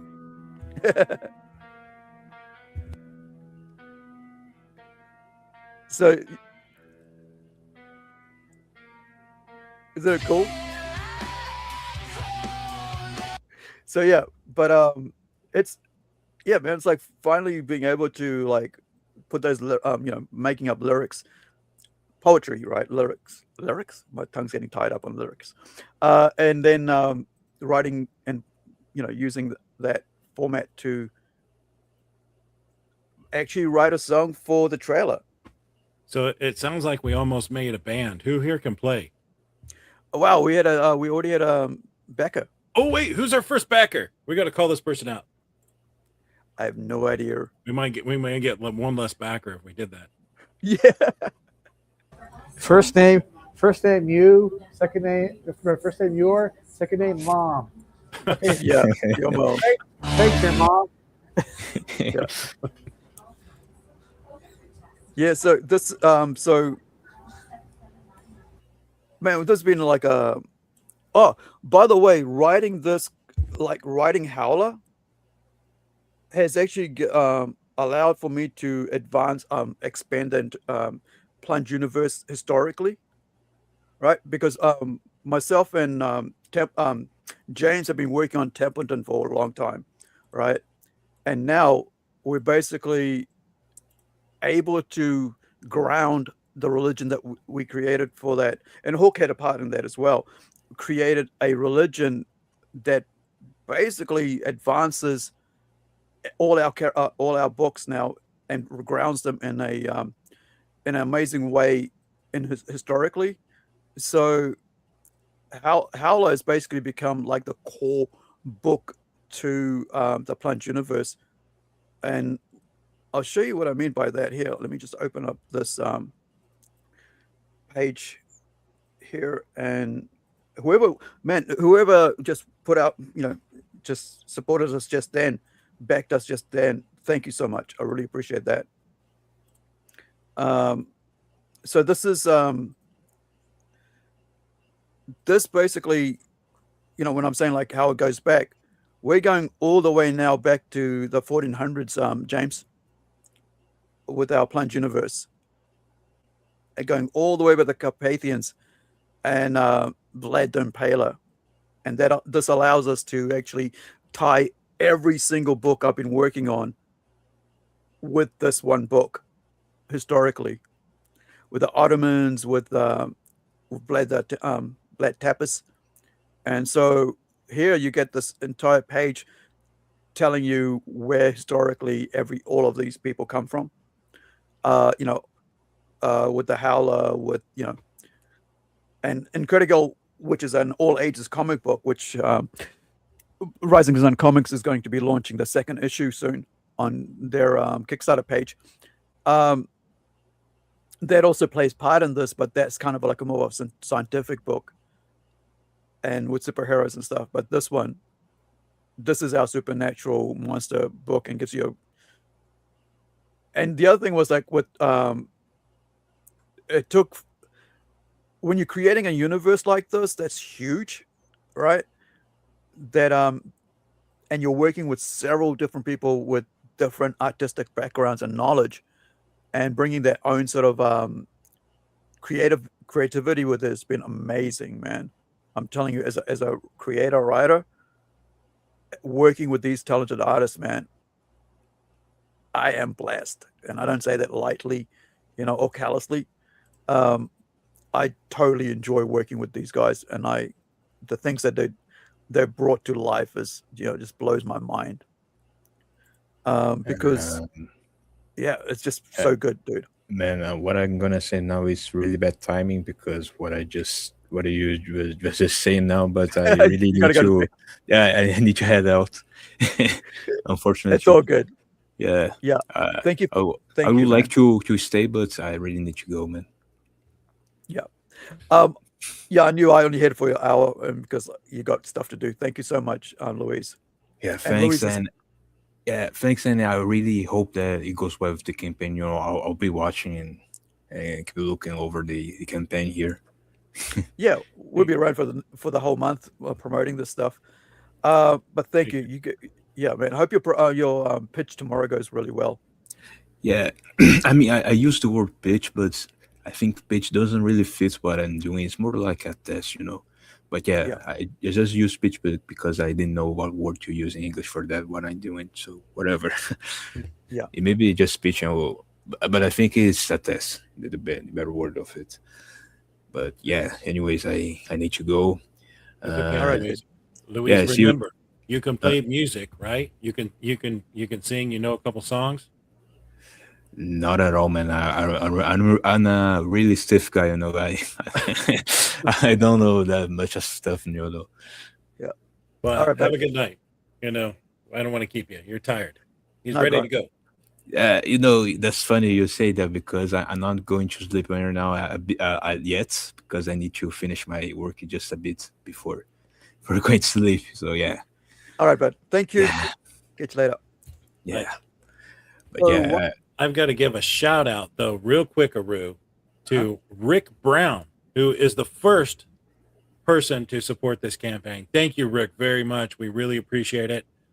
We know you're looking for an email. We'll get that out to you real soon. Yeah, so I'm gonna say thanks to you, this guy as well. Yeah. All right, dude. You the man, Rick. So yeah, I'm leaving now. Bye, you guys. see you guys around. Have a good day or night. Bye, I don't know which. I'm gonna kick him out because he's just gonna hang around because he's tired and he's got work to do. All right. Bye, mate. All right. But I think he's really tired, but it's midnight over where he is, so I really appreciate Luiz for hanging out with us this long. He was kind of stuck in a loop. Yeah. So I was like, I better kick him out before he just Anyway, what I was trying to get to here, guys, is that one of our cover artists is also just like James, right? Our artists, basically, what I like to do with our artists is have them work on other to do cover work on books that they're not working on.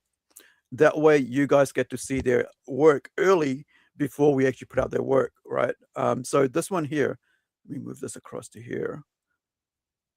Come on, there we go. So this is a comic by Joakim, who is that covers for us for Howler. And this is a fantasy comic called Zoolandia, which is an isekai comic, which is like, you go from this world to another world. And this is all part of Plunge universe as well. And this book ties into Howler as well. Because it's because one of the people from this world comes into Howler's world, right? which sets this this book into motion. So I like to tie everything into each other, because where did it go? Nope. Here it is, all the way over here. So yeah, so this is we're going to be releasing this soon as well, and we already finished 2 issues of this, by the way. Second issue is being colored right now, and I'm writing the 3rd script.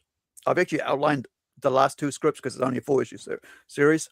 The first arc is only 4 issues, but this is a fantasy comic. So by backing our first book, you're helping us, get ready for the next books to release.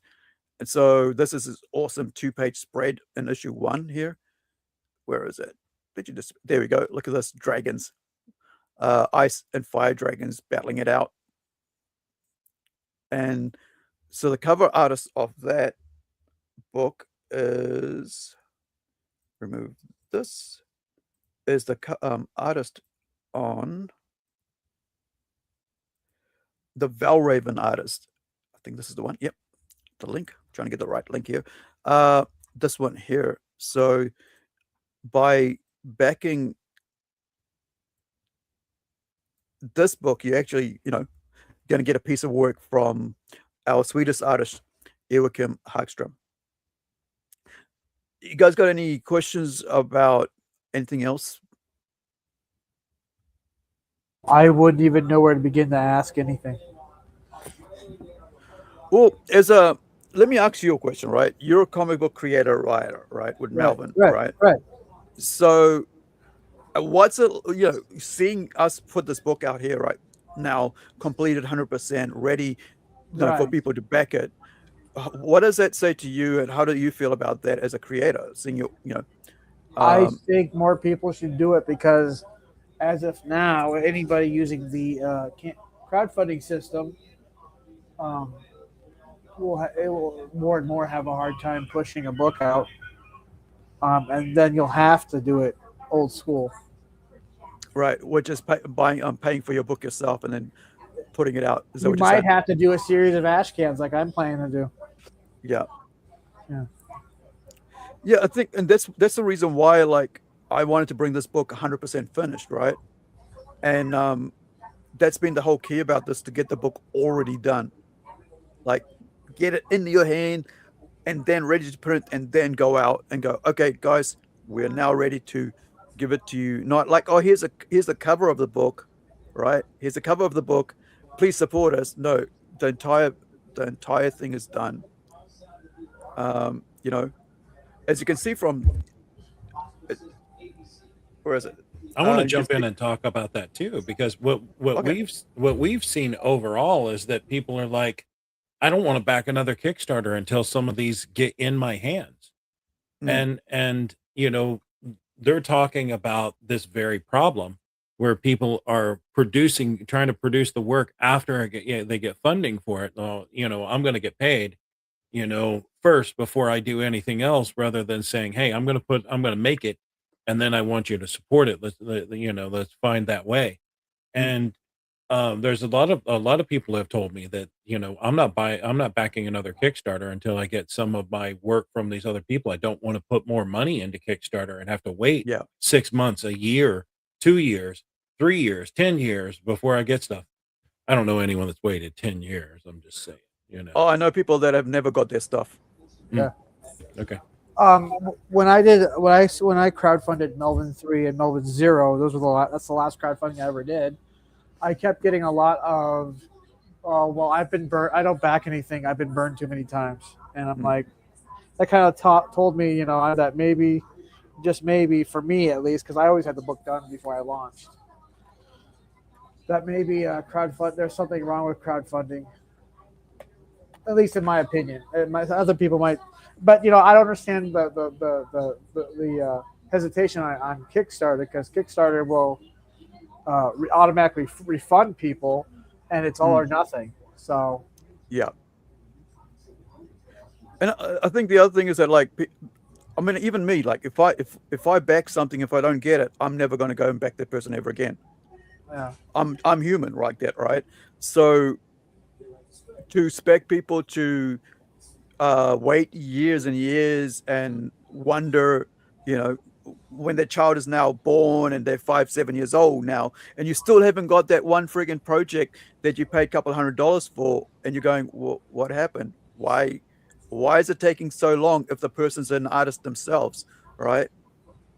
And yet here we are with a 100% finished project in 2 years of working hard at it. And we already started, by the way, guys, both Tomas and Luiz are already working on their issue 2. This is a page 2 from Luiz's issue 2 of Howler. This is the pencils here. And I've already got 4 pencils in hand, right? And the other thing, like, we're talking about Templeton coming out later this year. This whole thing, issue 1 is already colored. And also, Fantastical Romy, issue 1 and 2. Issue 2 is about to be colored, and we're going to be releasing that later this year as well. So, the whole point of Plunge Comics is that we are going to bring 100% completed projects to Kickstarter because of people being burnt, and because we want to build trust with you as our backers and with everybody, right? If you're coming on to back us, you can trust us to have a book completed and ready to print. So, and then of course, this is, James doing his cover for us. This is, the manga that we're bringing as well, because we're bringing manga and a comic at the same time. So you can save on, freight, because like, imagine, if you want to back our book and we only put out one book at a time, and then you got to put out freight for each time we back a book out, put our book out. So I thought, why not put both books on at the same time, and you get to choose if you want both or one, or if you want different covers sent at the same time from each book. So this is the manga, right? 40-page manga completed. And then your 36-page Howler comic book, full color completed. And by the way, it's not that, I try to make sure it wasn't that expensive either. Like the entry for our comic, I think it's $12 US for issue 1 and issue 2. Let me just go back to that page because I was looking at New Zealand costs for the print versions, right? So I think go to rewards. It's something I didn't look at before. So here, can you close this? Or yeah, so this is in New Zealand dollars, right? So let me see if I can. Oh, I'm not going to be able to show New Zealand dollars. I mean US dollars, but as you can see here, right? Digital, it's like about $4 US for a 40-page comic book. So it's like 10 cents a page. Right? Does that work out right? Is my math right on that, Hawk? 10 cents a page? Yeah. What are you saying that so the prices are this? If we're looking at this in New Zealand for tier 1, which is the Tortoise #1 digital black and white, New Zealand it's $7. Is about $5 US. Okay. Yeah. And then Howler #1, I'm going to run through the tiers here. So this is what you're getting in this campaign. At Howler #1 and the Tortoise #1 digital pack, New Zealand $10, US $6. It's only $6 to get the digital pack of the Howler and the Tortoise all in one. And of course, there's add-ons at each one of these stage where you can get digital versions of both those campaigns or both those books. Howler #1 cover A. Can you pull that up? The cover A, please. I want people to see this cover A. Cover A is a wraparound cover, so it's front and back. The image, flows between. This is the print version. In New Zealand, it's $20. In the US, it's only $12. $12 to get you a printed version of this book for cover A in your hand, with options for the you can add on as many wraparound covers you want, or the digital version. Up next in that tier, we have the Tortoise #1 cover B, which is a limited edition. Okay, limited. This is print version. There's 50 of them. You get 50 of these are all we're going to print. New Zealand is $34. The US $20. Okay, for a limited edition. And I believe James did this cover. Is that correct, James? We may have lost him. Oh, sorry. Couldn't find a mute button. Yeah, that's one that I did. Now, when you were laying out this cover, and I'm getting sidetracked here, I want to come back to this cover and ask you questions. I'm going to come back, guys, and ask questions. I got questions, but we're going to move on and run through the tiers. The next tier up is you have the Tortoise #1 cover A, New Zealand, $34, and it's about $20 US. And of course, there's add-ons. You can get cover A in the manga, and you can get the digital only for the Tortoise. So this is the cover A that you're looking at here in this particular one. I'm not sure. And there's yeah, no limit on it. Good. And you can add a whole bunch of stuff to it if you want it as add-ons. Yeah. I was wondering why it wouldn't move for me, because it's like trying to play all the like go through all the add-ons you can add to it. So yeah, that got me a bit confused. So now you've got up next. We're on the Howler, right? One regular cover B. So there's only 100 of these left, so it's a limited quantity. New Zealand, it's 34. US is going to be 20. Now this is the Valraven. Yeah, the Valraven by The- Joakim from Sweden. But, yep, the printed version, and of course you can add on, more of this cover, or you can add on the digital version, whenever you add on to, and then of course we have Howler, regular cover C, or it's cover C out of this, and there's 100 quantities out of it. New Zealand 42, US about $25. So this is print variant. It's called the Grave Digger. This is also, this is this is the cover we looked at earlier, the one that we were pretty stoked about. And then of course we have Tortoise #1 C cover, New Zealand 50, US 30. It's a printed version for this, but you can also get more of those at the add-on, or you can get a digital of cover A. So that's about $30 US, 50 New Zealand. And it's a wraparound nude cover, by the way. That's why we've got those little boxes on there. In case someone was wondering why is there like boxes on there, but people like who are mature like us understand that it's blanking out some stuff. But it is a full wraparound cover with nudity on it, right? done by James. James, had done this cover as well in the previous one. And then up next we have the Howler #1 Mother Fury bundle. Mother Fury bundle is cover A and B print versions, and it's only 25. So we have a limited amount that can get these. New Zealand, only 25 people. New Zealand 60, US about $36. Okay. And then it's got add-ons. You can add on the cover A print version. You can add on the cover B Howler limited edition, and you can add on the cover A digital, which is in full color, of course. Yeah, so you got these three included as part of this tier, so which is quite good because you get A and B cover.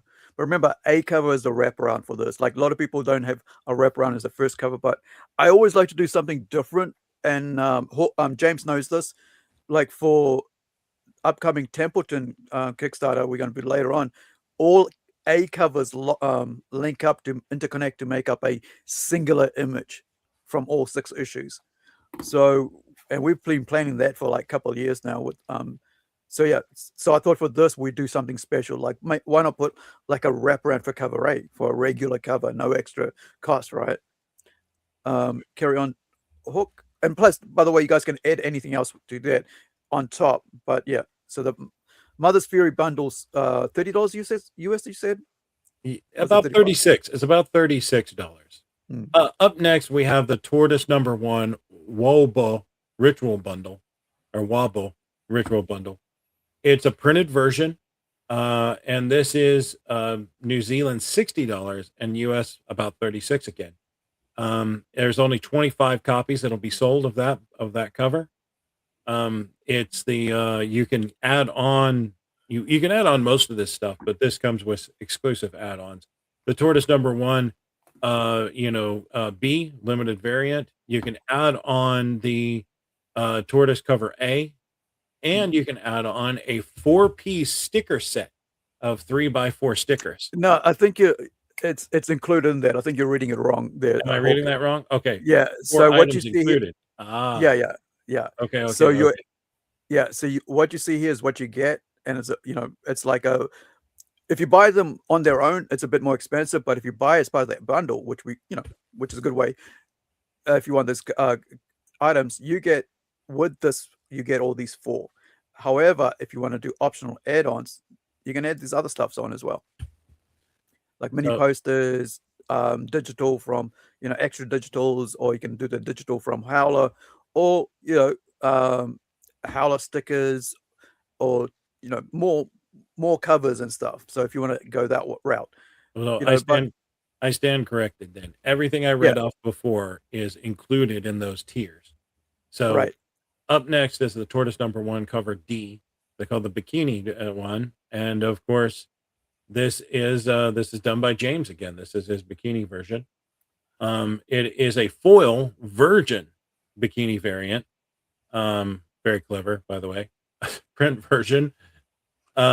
Limited to 50 copies. This includes the Tortoise #1 cover A digital, and the Tortoise #1 manga cover D, a foil, as well.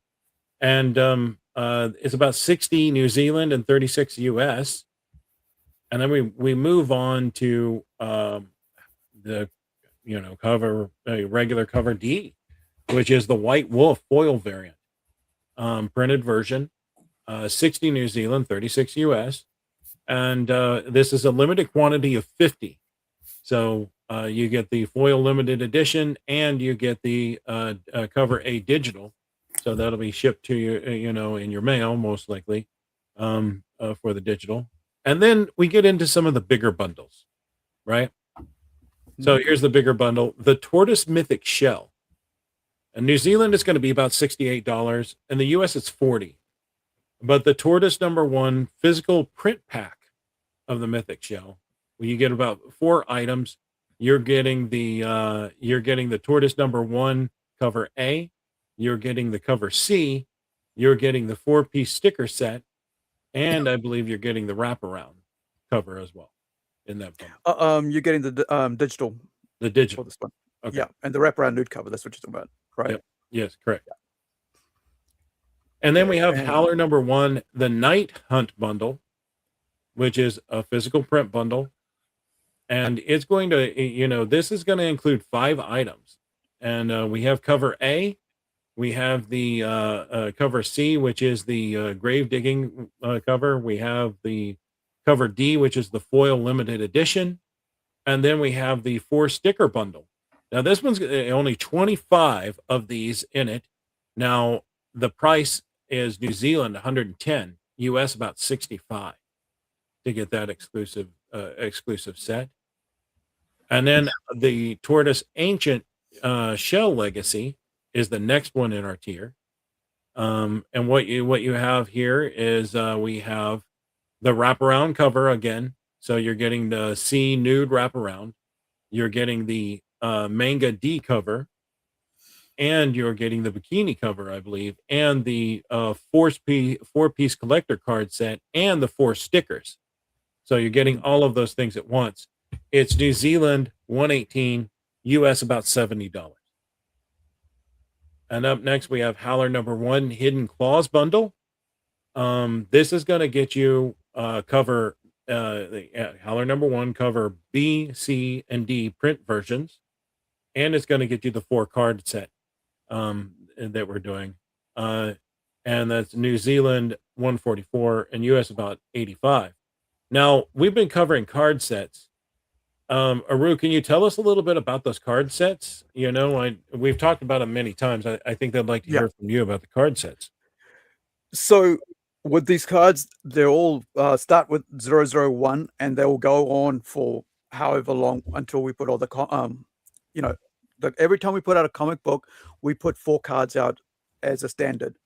But sometimes, as part of that, we when we reach a certain stretch goal, we release another card set, and they're all numbered, and they all tell you on the back of them a bit more about the character, but also more history about the book or the characters behind the scenes, so you're able to figure out by each card that there is a more, the overall Plunge universe and how the characters tie in. And it's also that we can build a huge ongoing collectible card series. And later on, by the time we get to where we need to get to, we'll release them as a pack, so there's like a 200, so many cards we'll release, or 150, depending on where we get to with the worlds, right? So each of these are like always going to be done by different artists. And, usually with this one, we had all the artwork done here by Luiz, who was on earlier, who's the artist on Howler. And so it kind of builds up to a better huge collector's card set, rather than like, oh, here's 4 cards, that's all it is. But they all tie into the Plunge universe, and they're great, man. I love them. It's like I spent so much time designing them because I collect cards, so I wanted these to be special in their own way, not just this is what's about. Here's a little bit of blurb about them, and that's it. I wanted them to tie into the story of the of the overall universe of that we're building. Sorry, Kieran. So picking up where we left off, this was the Hidden Claws bundle. So I'm going to run through it again as to what you get in this one. There's only 25 limited copies that will be sold of this exclusive set. It is going to be New Zealand 144, US about 85. What do you get in that? You get the cover B limited edition, the cover C limited edition, the D foil cover limited edition, 4 pieces of the card set, and you get a cover A digital version sent to you of Howler for that. And then up next, we have the Howler Bloodline Awakening will be the next tier. That's going to run you 155 New Zealand, about 92 US. Again, it's a limited 25-piece run, but oh boy, are they packing it in. We're packing it in for this one. Here you go. You get Howler cover A wraparound regular print, no limit to it. You get the Howler number 1B cover limited edition, C cover limited edition, D foil limited edition, Howler 4-piece sticker set, 3x4 is what they are, 3 inches by 4 inches. You get the Howler A digital version. You get the Howler limited edition, mini poster in this exclusive one. And you get another limited edition mini poster. So you're not getting one, but two limited edition mini posters in this one. One of Alicia and one of Iosis, if I'm pronouncing that name right. Alicia and Isis. And Isis. Okay. Isis. Yeah, I have a problem with pronouncing that name. It's basically Joseph. I think it's Italian, but yeah, Joseph. And you get the four-piece card set as well. Yeah. So this one, if you're a Howler fan, this is the one. This packs it all in for you. You get one of everything pretty much in this bundle. So that's where you want to be. If you are like the Howler, here's your chance, to go all in. This is the all-in tier for the Howler that you can get. And that, again, that's New Zealand 155, about 92 US dollars, get you all of those covers, all of the exclusives, and everything dropped in your lap. Up next, we have the Tortoise Eternal Tortoise bundle. So this is gonna be the ultimate if you're a Tortoise fan, I believe. So here, this one's about 170 in New Zealand, and it's about 101 US. So there are only 40 of these left. Here's what you get in this rundown. You get cover A, manga, the manga physical print of Tortoise number 1. You get the cover B limited variant. You get the cover C nude wraparound done by our boy right here, James. And then you get the foil, virgin foil variant, also done by our artist James. You get the Tortoise 4-piece sticker set, which those measure 3x4 wide. And then you get the Tortoise 4-piece collector card set. And then you also get the Tortoise number 1 cover A sent to you digitally. Now, there's lots of add-ons for each one of these tiers that you can add in, digital versions, and you can add in Howler sticker sets, Howler, Howler books. So you're going to have plenty of add-ons once you get into that next phase. And that brings us up into our Silvery Moon bundle. Now, our Silvery Moon bundle is going to run you New Zealand 170, about $100 US on 101. There's only 5 of these. 5 of these is all we're running, and this is that band shirt that we were joking about earlier. So this is the Silvery Moon bundle, and I'm going to cover them all together. But what we're doing here is this is a size we have it listed as a size small all the way up to a 3X. And essentially what you're going to get is you're going to get the Howler #1 cover D foil limited edition. So this is a limited edition foil. You get the Tortoise #1 manga cover D virgin foil. You get the Howler #1 digital version. You get the Tortoise #1 digital copy, and you get the Silvery Moon t-shirt. And you can get that in small, medium, large, extra large, 2X, and 3X. You can find those bundles all the way there. And then I just wanted to make sure that you guys chose the one that you wanted, right, as part of this pack. So make sure to choose the size accordingly. So you're not choosing some, like a small and you actually wanted XL. So we got individual sets, as Hawk said, so packs so that you could actually get that in there. So you can see here the X size L, then you got an XL, and then 2XL, and then 3XL. So then we're down to two bundles left, and the two these are our higher tier stuff. So we got Howler #1 Joakim Hagstrom art pack. So that is our Swedish artist, amazing. He's the one that done the Howler t-shirt that we're talking about right now, and this is a one of one. This is the only one we're shipping, the only one you can get. If you like exclusive, this is it. You're getting an exclusive pack right here, done by him, his artwork, and he's going to give you the original artwork that was done for it. So what are you getting for this, and how much does it cost? We're going to talk about what you get right now. Howler #1 B, you're getting a limited cover edition of number B. You're getting the D foil limited edition cover. You're getting the Silvery Moon t-shirt. You get to pick your size. You're getting the white werewolf, the Iosis and Rilla original art. You're also getting the cover D digital version, and you're getting a 4-piece sticker set from the Tortoise 3x4. So this is it. This is the ultimate tier. Like, Joakim is amazing artist, and here you're going to get it. This one is going to run you at 340 New Zealand dollars, about $200 US, 201. So this is how you get original art right here by the artist himself, and it's a great looking piece of art. And then, of course, there's all kinds of add-ons. Go ahead, Arif. Yeah. So the size of this work is A3 Mylar paper, and artists all know what that is. It's good quality paper, and it's inked art, not pencils. It actually inked art.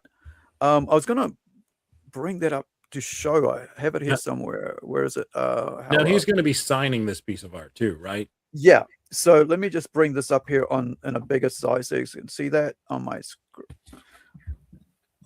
screen. Here we go, on my workstation. So this is it here, and so you can see here in great detail the work, right? Let me get away from that line. And so this was sent through last night. I said to him, "Oh, man, do you want to part with your work?" He goes, "Oh, yeah, sounds good." I go, "Well, here's what we're gonna do. I'm gonna get you to send it direct to the person who buys it, right? So it'll come straight from Sweden to you, and it's gonna be signed and everything." So this is featured on quite a bit on our work because I just love this piece. I mean, if I hadn't thought about doing it as part of, if I had earlier, I would have just bought it myself. But I said to him, like, it'll be great to do an art tier because we don't do that, and so it'll be great to just have one one of our artists be able to share their original work. And I might actually do this with James as well sometime, and ask him if he wants to put that up for when he does a piece of his work when he wants to do Templeton, because yeah, his work is amazing. If you like demons, hopefully James will put one of his works up as an offer for a tier.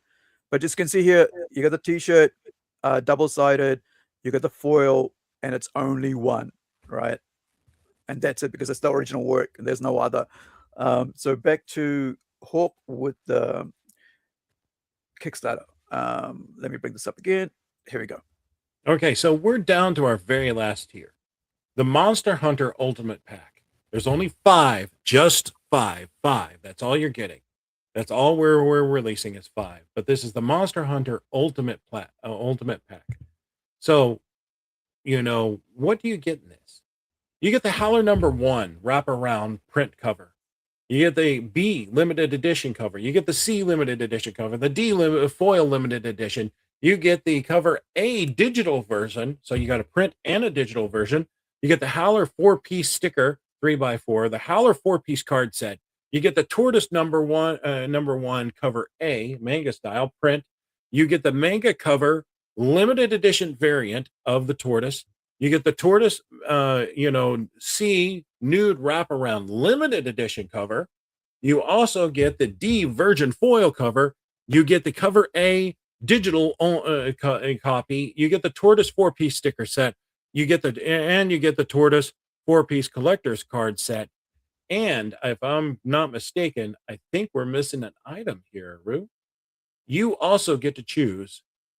You get a t-shirt out of this, the all-in exclusive pack Kickstarter. You get a color print black t-shirt, front only, with sizes small to 3XL. So the other shirts that we talked about, we have different sizes. You can get 5 of those. There is only 5 shirts, just 5. Is all no more than 5. No more than 5. This is it. This is all you're getting. Yeah. And that's all that, by the way, that is exactly what's going to be printed for the entire world. Only 5 forever. Because it's exclusive Kickstarter only t-shirt. This full is color. Carry on. No, this is the ultimate bragging right? It's full color, like he said. It's the ultimate bragging right. How many are there? There's 5. Just 5 existing in the world. It's like owning a unicorn, it's like, it's rare. I was gonna roll off with something a little more colorful, but I'll reel it back in. But yeah, That's this like only 5. finding a diamond in the rough, right? So what is this gonna run to get the ultimate tie-in all the way? Well, if you're in New Zealand and you're Daddy Warbucks, it's $405 New Zealand Daddy Warbucks. And if you're in the US and you're pretending to be Daddy Warbucks, it's $240 US to get you into that exclusive run. And we'll be happy for those people that are supporting us, and supporting that campaign at those prices. Those are our tiers. And they are there's so many exclusives and so many extras that you can jump into. And I'm excited to show them to everyone. And I think you'll be really pleased with what you're going to get. Remember, all of this stuff is done. You're not looking for you're not waiting on something else to be delivered. It's all finished. We just got to go to print and pack it up and ship it to you. And I also want to call out while we're here on the live stream, because I like, they're supporting us. I get a shout out to them. I think that it's really wonderful that whenever people support us. So Chandu, thank you very much. Here's our second backer of the night. Oh, wicked. Chandu, way to go. We really appreciate you. We're reading Congrats. over your comments now. He's got a lot to say. I'm reading through it right now. Make sure it's okay. We might be able to Bada bing, bada boom. Another backer number 2. Yeah, where are you seeing that? I'm just trying to put that T-shirt in there that I forgot to put in the black and white one. So yeah, where are you getting the message from? The messages are coming through the Kickstarter campaign. Oh, okay, cool. So there's a couple we've got that are ready. And guys, if you're watching this Kickstarter, if you're watching this live stream right now, we just haven't had a chance to do it because we're right here on the live stream. As soon as we're done here, we'll get you answered in anything that you're asking us and stuff of that nature. So thank you so much. Thank you for those for both being both of those backers that are supporting us in this campaign. It means so much to us. We really pour our heart and soul and our time. Clearly, all of these gentlemen are pouring their time into it. So it means so much to have you back us, and to still, after 30 years, that you still believe in Rising Sun and you believe in New Zealand, Plunge Comics. All of those things are quite amazing for us. And continue backing these honest creators who actually deliver and put their money where their mouth is. That's all I have to say about that. So I just wanted to I just went and changed this, so now it should say the black and white T-shirt. This is an all-in tier, right? So it's got to have the black and white T-shirt in there. So the price didn't change. It's just that I forgot to put it in the tier. Let me go there. Where are you, buddy? Bring it down to the bottom. Wait, too far. Here we go. So you'll see here included. Where are we? There you go. There's your black T-shirt. So yeah, fix that. Now it's got me all messed up because I'm logged in now. But let me log out again. So thank you so much, man, for checking us out. I really appreciate it. You guys, and all our, our artists who worked hard on this to make sure that we got it out, completed, like 100% completed, ready to print. And get it all done. So we're 14%. Wow, wait, we're 14% funded? Look at that. 100. Yeah, Chandu, this person really threw some money in, to support us, and way to go. I'm so grateful. It's crazy. So that gets us started. So we had a low goal mark. So once we reach our goals, we're going to be opening up some really cool stretch goals, free ones, as well as special variant cover designs as well. So please go check out, share the link out. I really appreciate it if you guys shared it out on your Facebook groups, because I know there's tons of amazing indie Facebook groups that I've been sharing our links out to over the past couple of weeks, and telling that we're bringing 100% completed project, not partly, not just starting, not nearly there, but completed, right? Now, I've got some questions to ask James. He's staying up late. I think he's staying up late because I'm staying up late.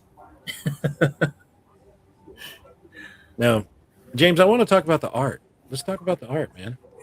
You know me. I love the art. Now, so if you guys don't know, James and I actually worked together first, and then Aru was like, "I want this artist." Yes, I poached them. I totally poached them. He completely poached him.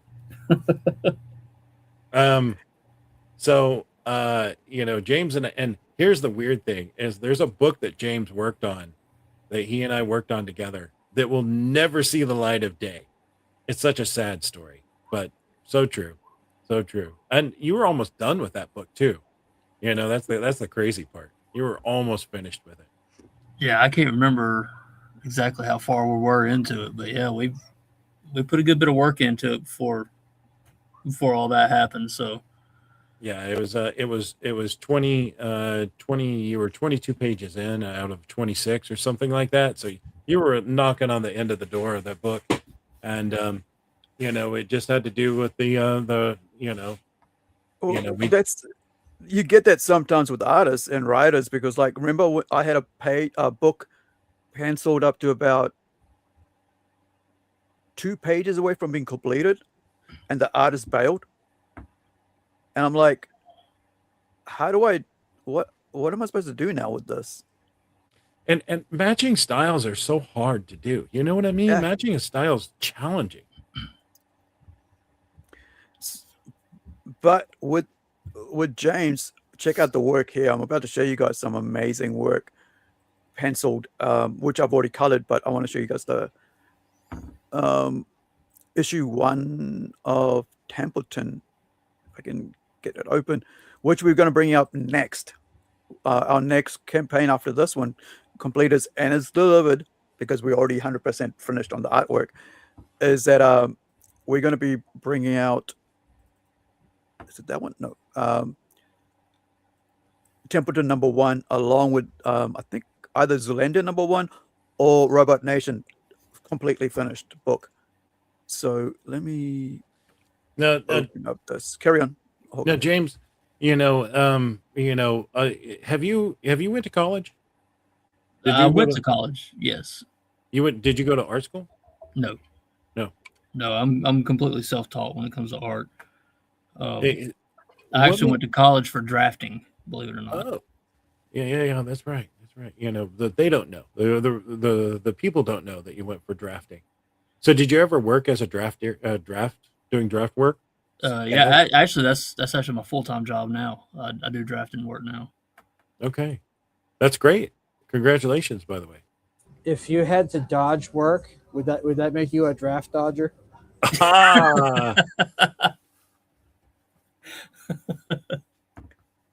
So this is James' his comic book that he's working with us on. He's already finished issue 2, and I'm coloring issue 2 now, color flatting. But this is issue 1, which I've already colored. But in this page here, you can only see some of it laid up to colored. But I want to show you some of this artwork, right, from this, so you can see his amazing work that he's bringing to. And while he's doing that, I get to ask questions, right? I get to ask questions. Yeah.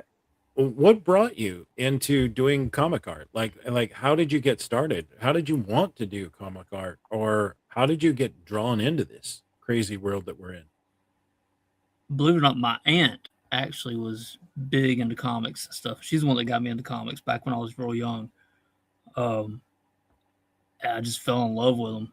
And I kept telling my mom and dad when I was growing up, I said, I'm going to grow up to be a comic book artist. I'm going to grow up to be a comic book artist. And they kept telling me, no, I'm not sending you to school so you can draw funny books. And yeah, so I ended up teaching myself, through different means, YouTube videos and how to draw comics the Marvel way and all these different things like that. And just looking at other comic books. And then one thing led to another. And I started, submitting artwork, getting small jobs here and there, and just working my way through trying to get jobs. So, and now my oldest son, who's in college, he's actually in college for graphic art, but I've been teaching him how to draw since he was little. So he's actually coming along as a pretty good comic book artist. Wow. Awesome. I didn't know that. That's amazing. Yeah. He's 21 now. So, and he's working on trying to develop his own project and trying to get it self-published and everything. So, was there a point when you were drawing that you knew there was a breakover? You know what I mean? When you were like, now I'm ready. Now I've got it figured out. No, I've never got it figured out. I think if I ever figure it out, I might as well just quit. I'm always looking to try and learn something new. I play around with different styles. I like to learn different styles. I like to, I just like learning, period. I mean, I paint, I draw, I like learning different mediums. So yeah, I mean, I just there've been a few times where I've had those aha moments on certain things that I've been working on, trying to figure out. It's like, oh, so that's how you do it. And then I hit another plateau, and I'm just like, okay, now what? And it just, like I said, if I ever figure it out completely, I might as well just quit. Do you ever get stuck? Yes. How do you get unstuck? Like when you're stuck, is there like a trick that you do that gets you out of it, or? Usually I will start drawing stuff in other styles, playing around with different styles, or I'll go to a different medium, something like that, just to break up the monotony of staying in one style or one medium or whatever for so long. And I like to play around with different ways of doing things. I think that's one of the reasons why people get stuck is they do things for a certain way for so long. And so when you change the way you do things or change what you're working with or whatever, then you can kind of break yourself out of that. And that do you ever find that at the end of it you've broken out and now you're back on the project? Does the work, does it come even faster after that? You know, once you've been able to, yeah, sometimes that so now, you know, it doesn't sound like family life was so supportive growing up wanting to do this. How about now that they've seen you do all of this work? Has it changed? Oh yeah. Once I actually started developing myself a little bit, and I actually started getting to a point where, you know, they could look and say, okay, yeah, he's actually got a little bit of talent here. They started being a lot more supportive. And then now with my son, you know, they're like, you know, you need to teach him how to do this. You need to teach him how to do this. And, you know, can you show him, you know, how to break in doing this? And, you know, so now like my son, actually, he's got a art show. He's got a show this weekend that he's doing Wicked. Right up from the college campus. And he's going to have his artwork set up and everything. So my mom's always like, are you going up there? Are you going to show him how to set up a table? Are you going to show him how to do this? And oh, interesting. so, now that you know, when especially before when they weren't supporting you, they want you to support your son. That's awesome, man. Yeah, but think about that, right? You know, he went from mom and dad not wanting him to do it to they don't even have to tell him they're proud of him. Like they're already telling him, and his son's following in his footsteps. I mean, how much more rewarding can that be? oh, yeah. I mean, it's you know, kind of dream come true. I would think, you know. Yeah, it's amazing seeing how much he's grown just in the last couple of years. Do you think he's gonna outdo you? You know, you think he's gonna be better than you are at some point? Oh, he's already better than I was at his age. He's 10 times better than I was at his age. That happens to us all. You know, I think. Tim, do you have kids? Not yet. Not yet. Okay. That'll be worked on soon. I've got those guys. I got those little guys, and they're all better than I am. You know, it's hard to tell them though, because then they get a big head. Were you ever subject to the mother's curse? Oh yeah. Yeah. When you have kids, I hope they're just as bad as you are. Mm-hmm. Yeah. Yeah. I have that coming. I was a shit. I'm sorry, it's true. So what I'm showing you here is from Templeton number 2. All the artwork is complete, by the way, guys.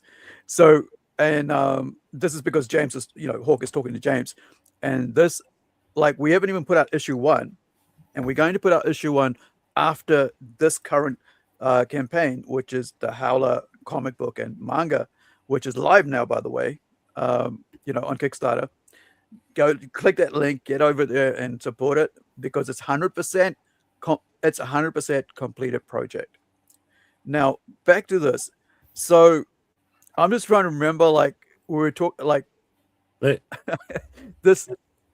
James, remember the conversation we had about this character here? Oh yeah. Like I go, well, he appears as a Santa Claus, is a demon who appears as Santa Claus now, but then he doesn't now. And I'm like, what was I even thinking when I wrote that like a while back? Like it's, I'm like, and he's like, okay, now that we got to this, what are you trying to say here, dude? Like, I'm like, I can't remember. Let me read it again.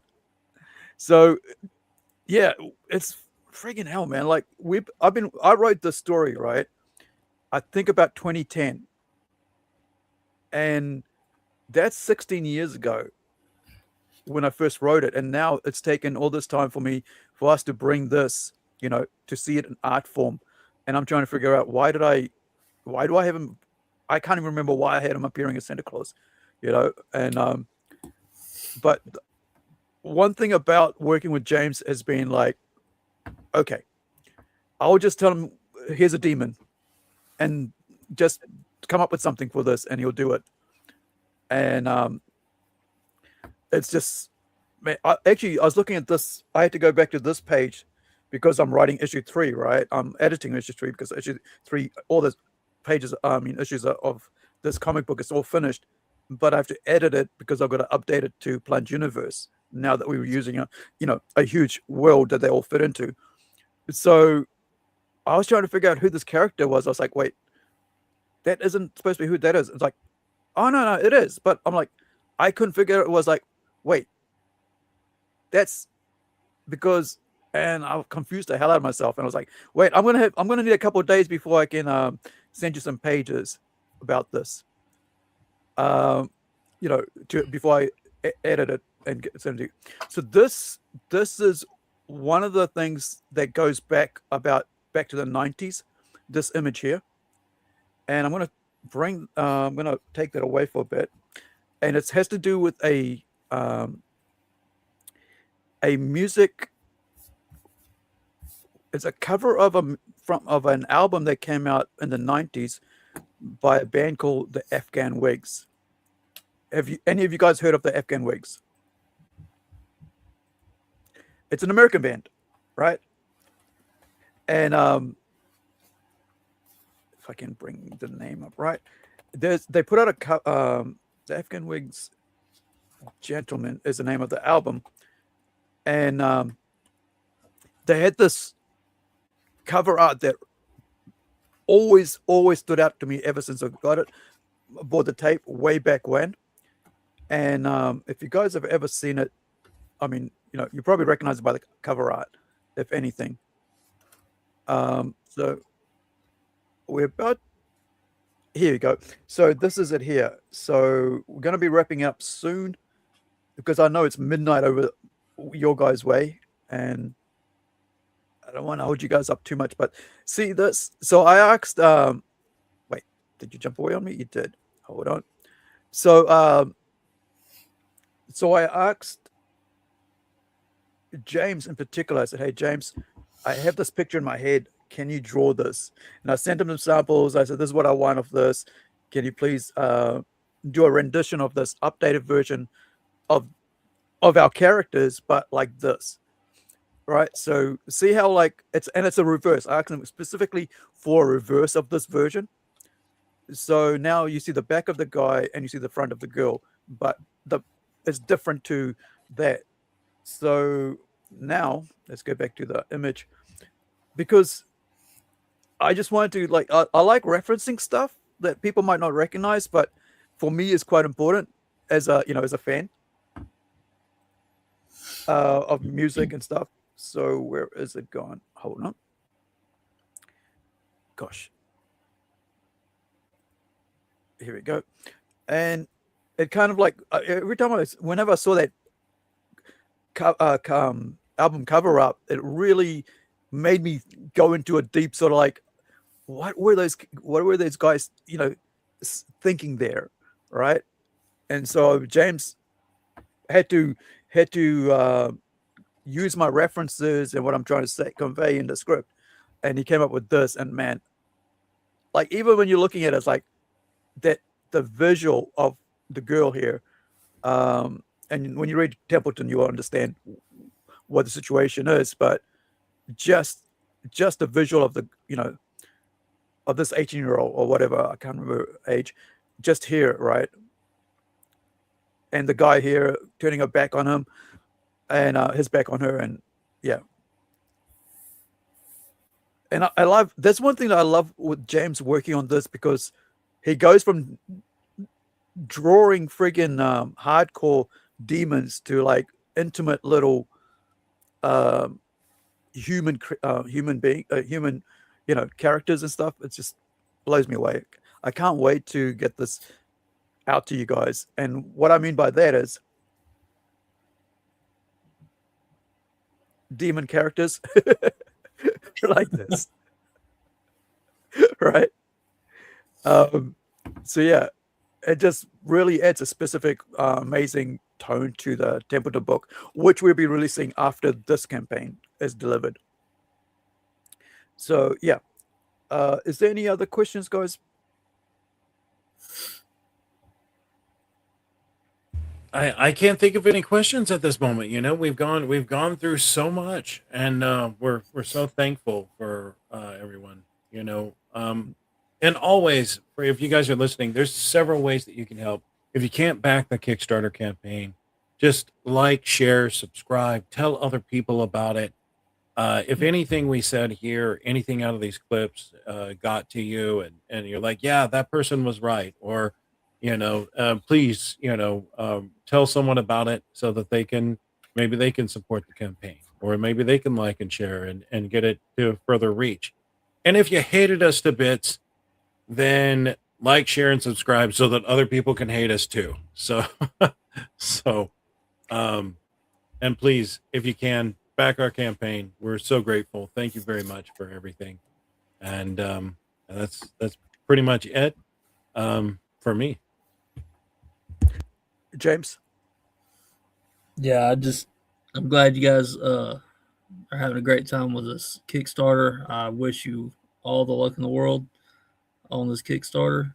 And I give y'all thanks for allowing me to be a part of it.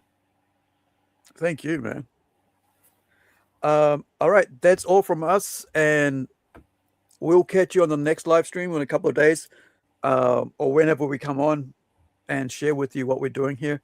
But do go check it out. I mean, like, it's 100% completed project, right? We're not partly done, we're not almost done, we are 100% done. So go check out the Kickstarter, and we'll catch you on the next one. Thank you, Hawk. Thank you, James, and thank you, Tim, who had to jump out because it's late where he is, and also, of course, Luiz over in Brazil. I think it was Brazil, wasn't it? I always get confused with Brazil or Argentina. But thank you, guys. Go check out our, our Kickstarter, and we'll see you all on the next one on the Monkey Show. Bye for now. Thank you both. Sunday, Howler. Bye for now, guys. Catch you on the flip side. Kakiteano. And let me share the trailer out. Born under the moon, and its silvery light offered to the night sky, where I was born. The family gathered to welcome the newborn. His eyes open to the moon. I stare out at the sky.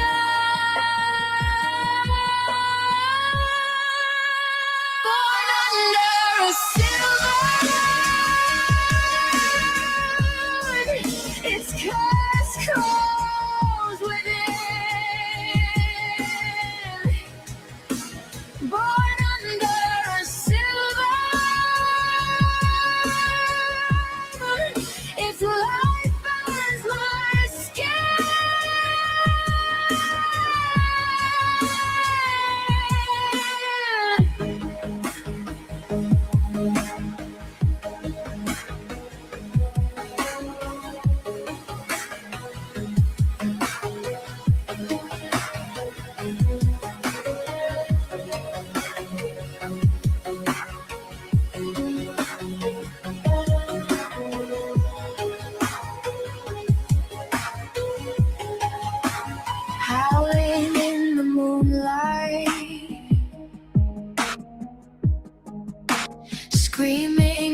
the darkness, fearful of the wild ones, making the animals hide. Prowling in the night,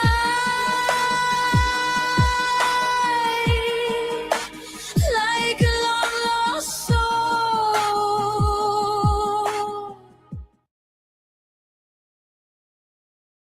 Nope, nope, nope, nope, nope, nope, nope.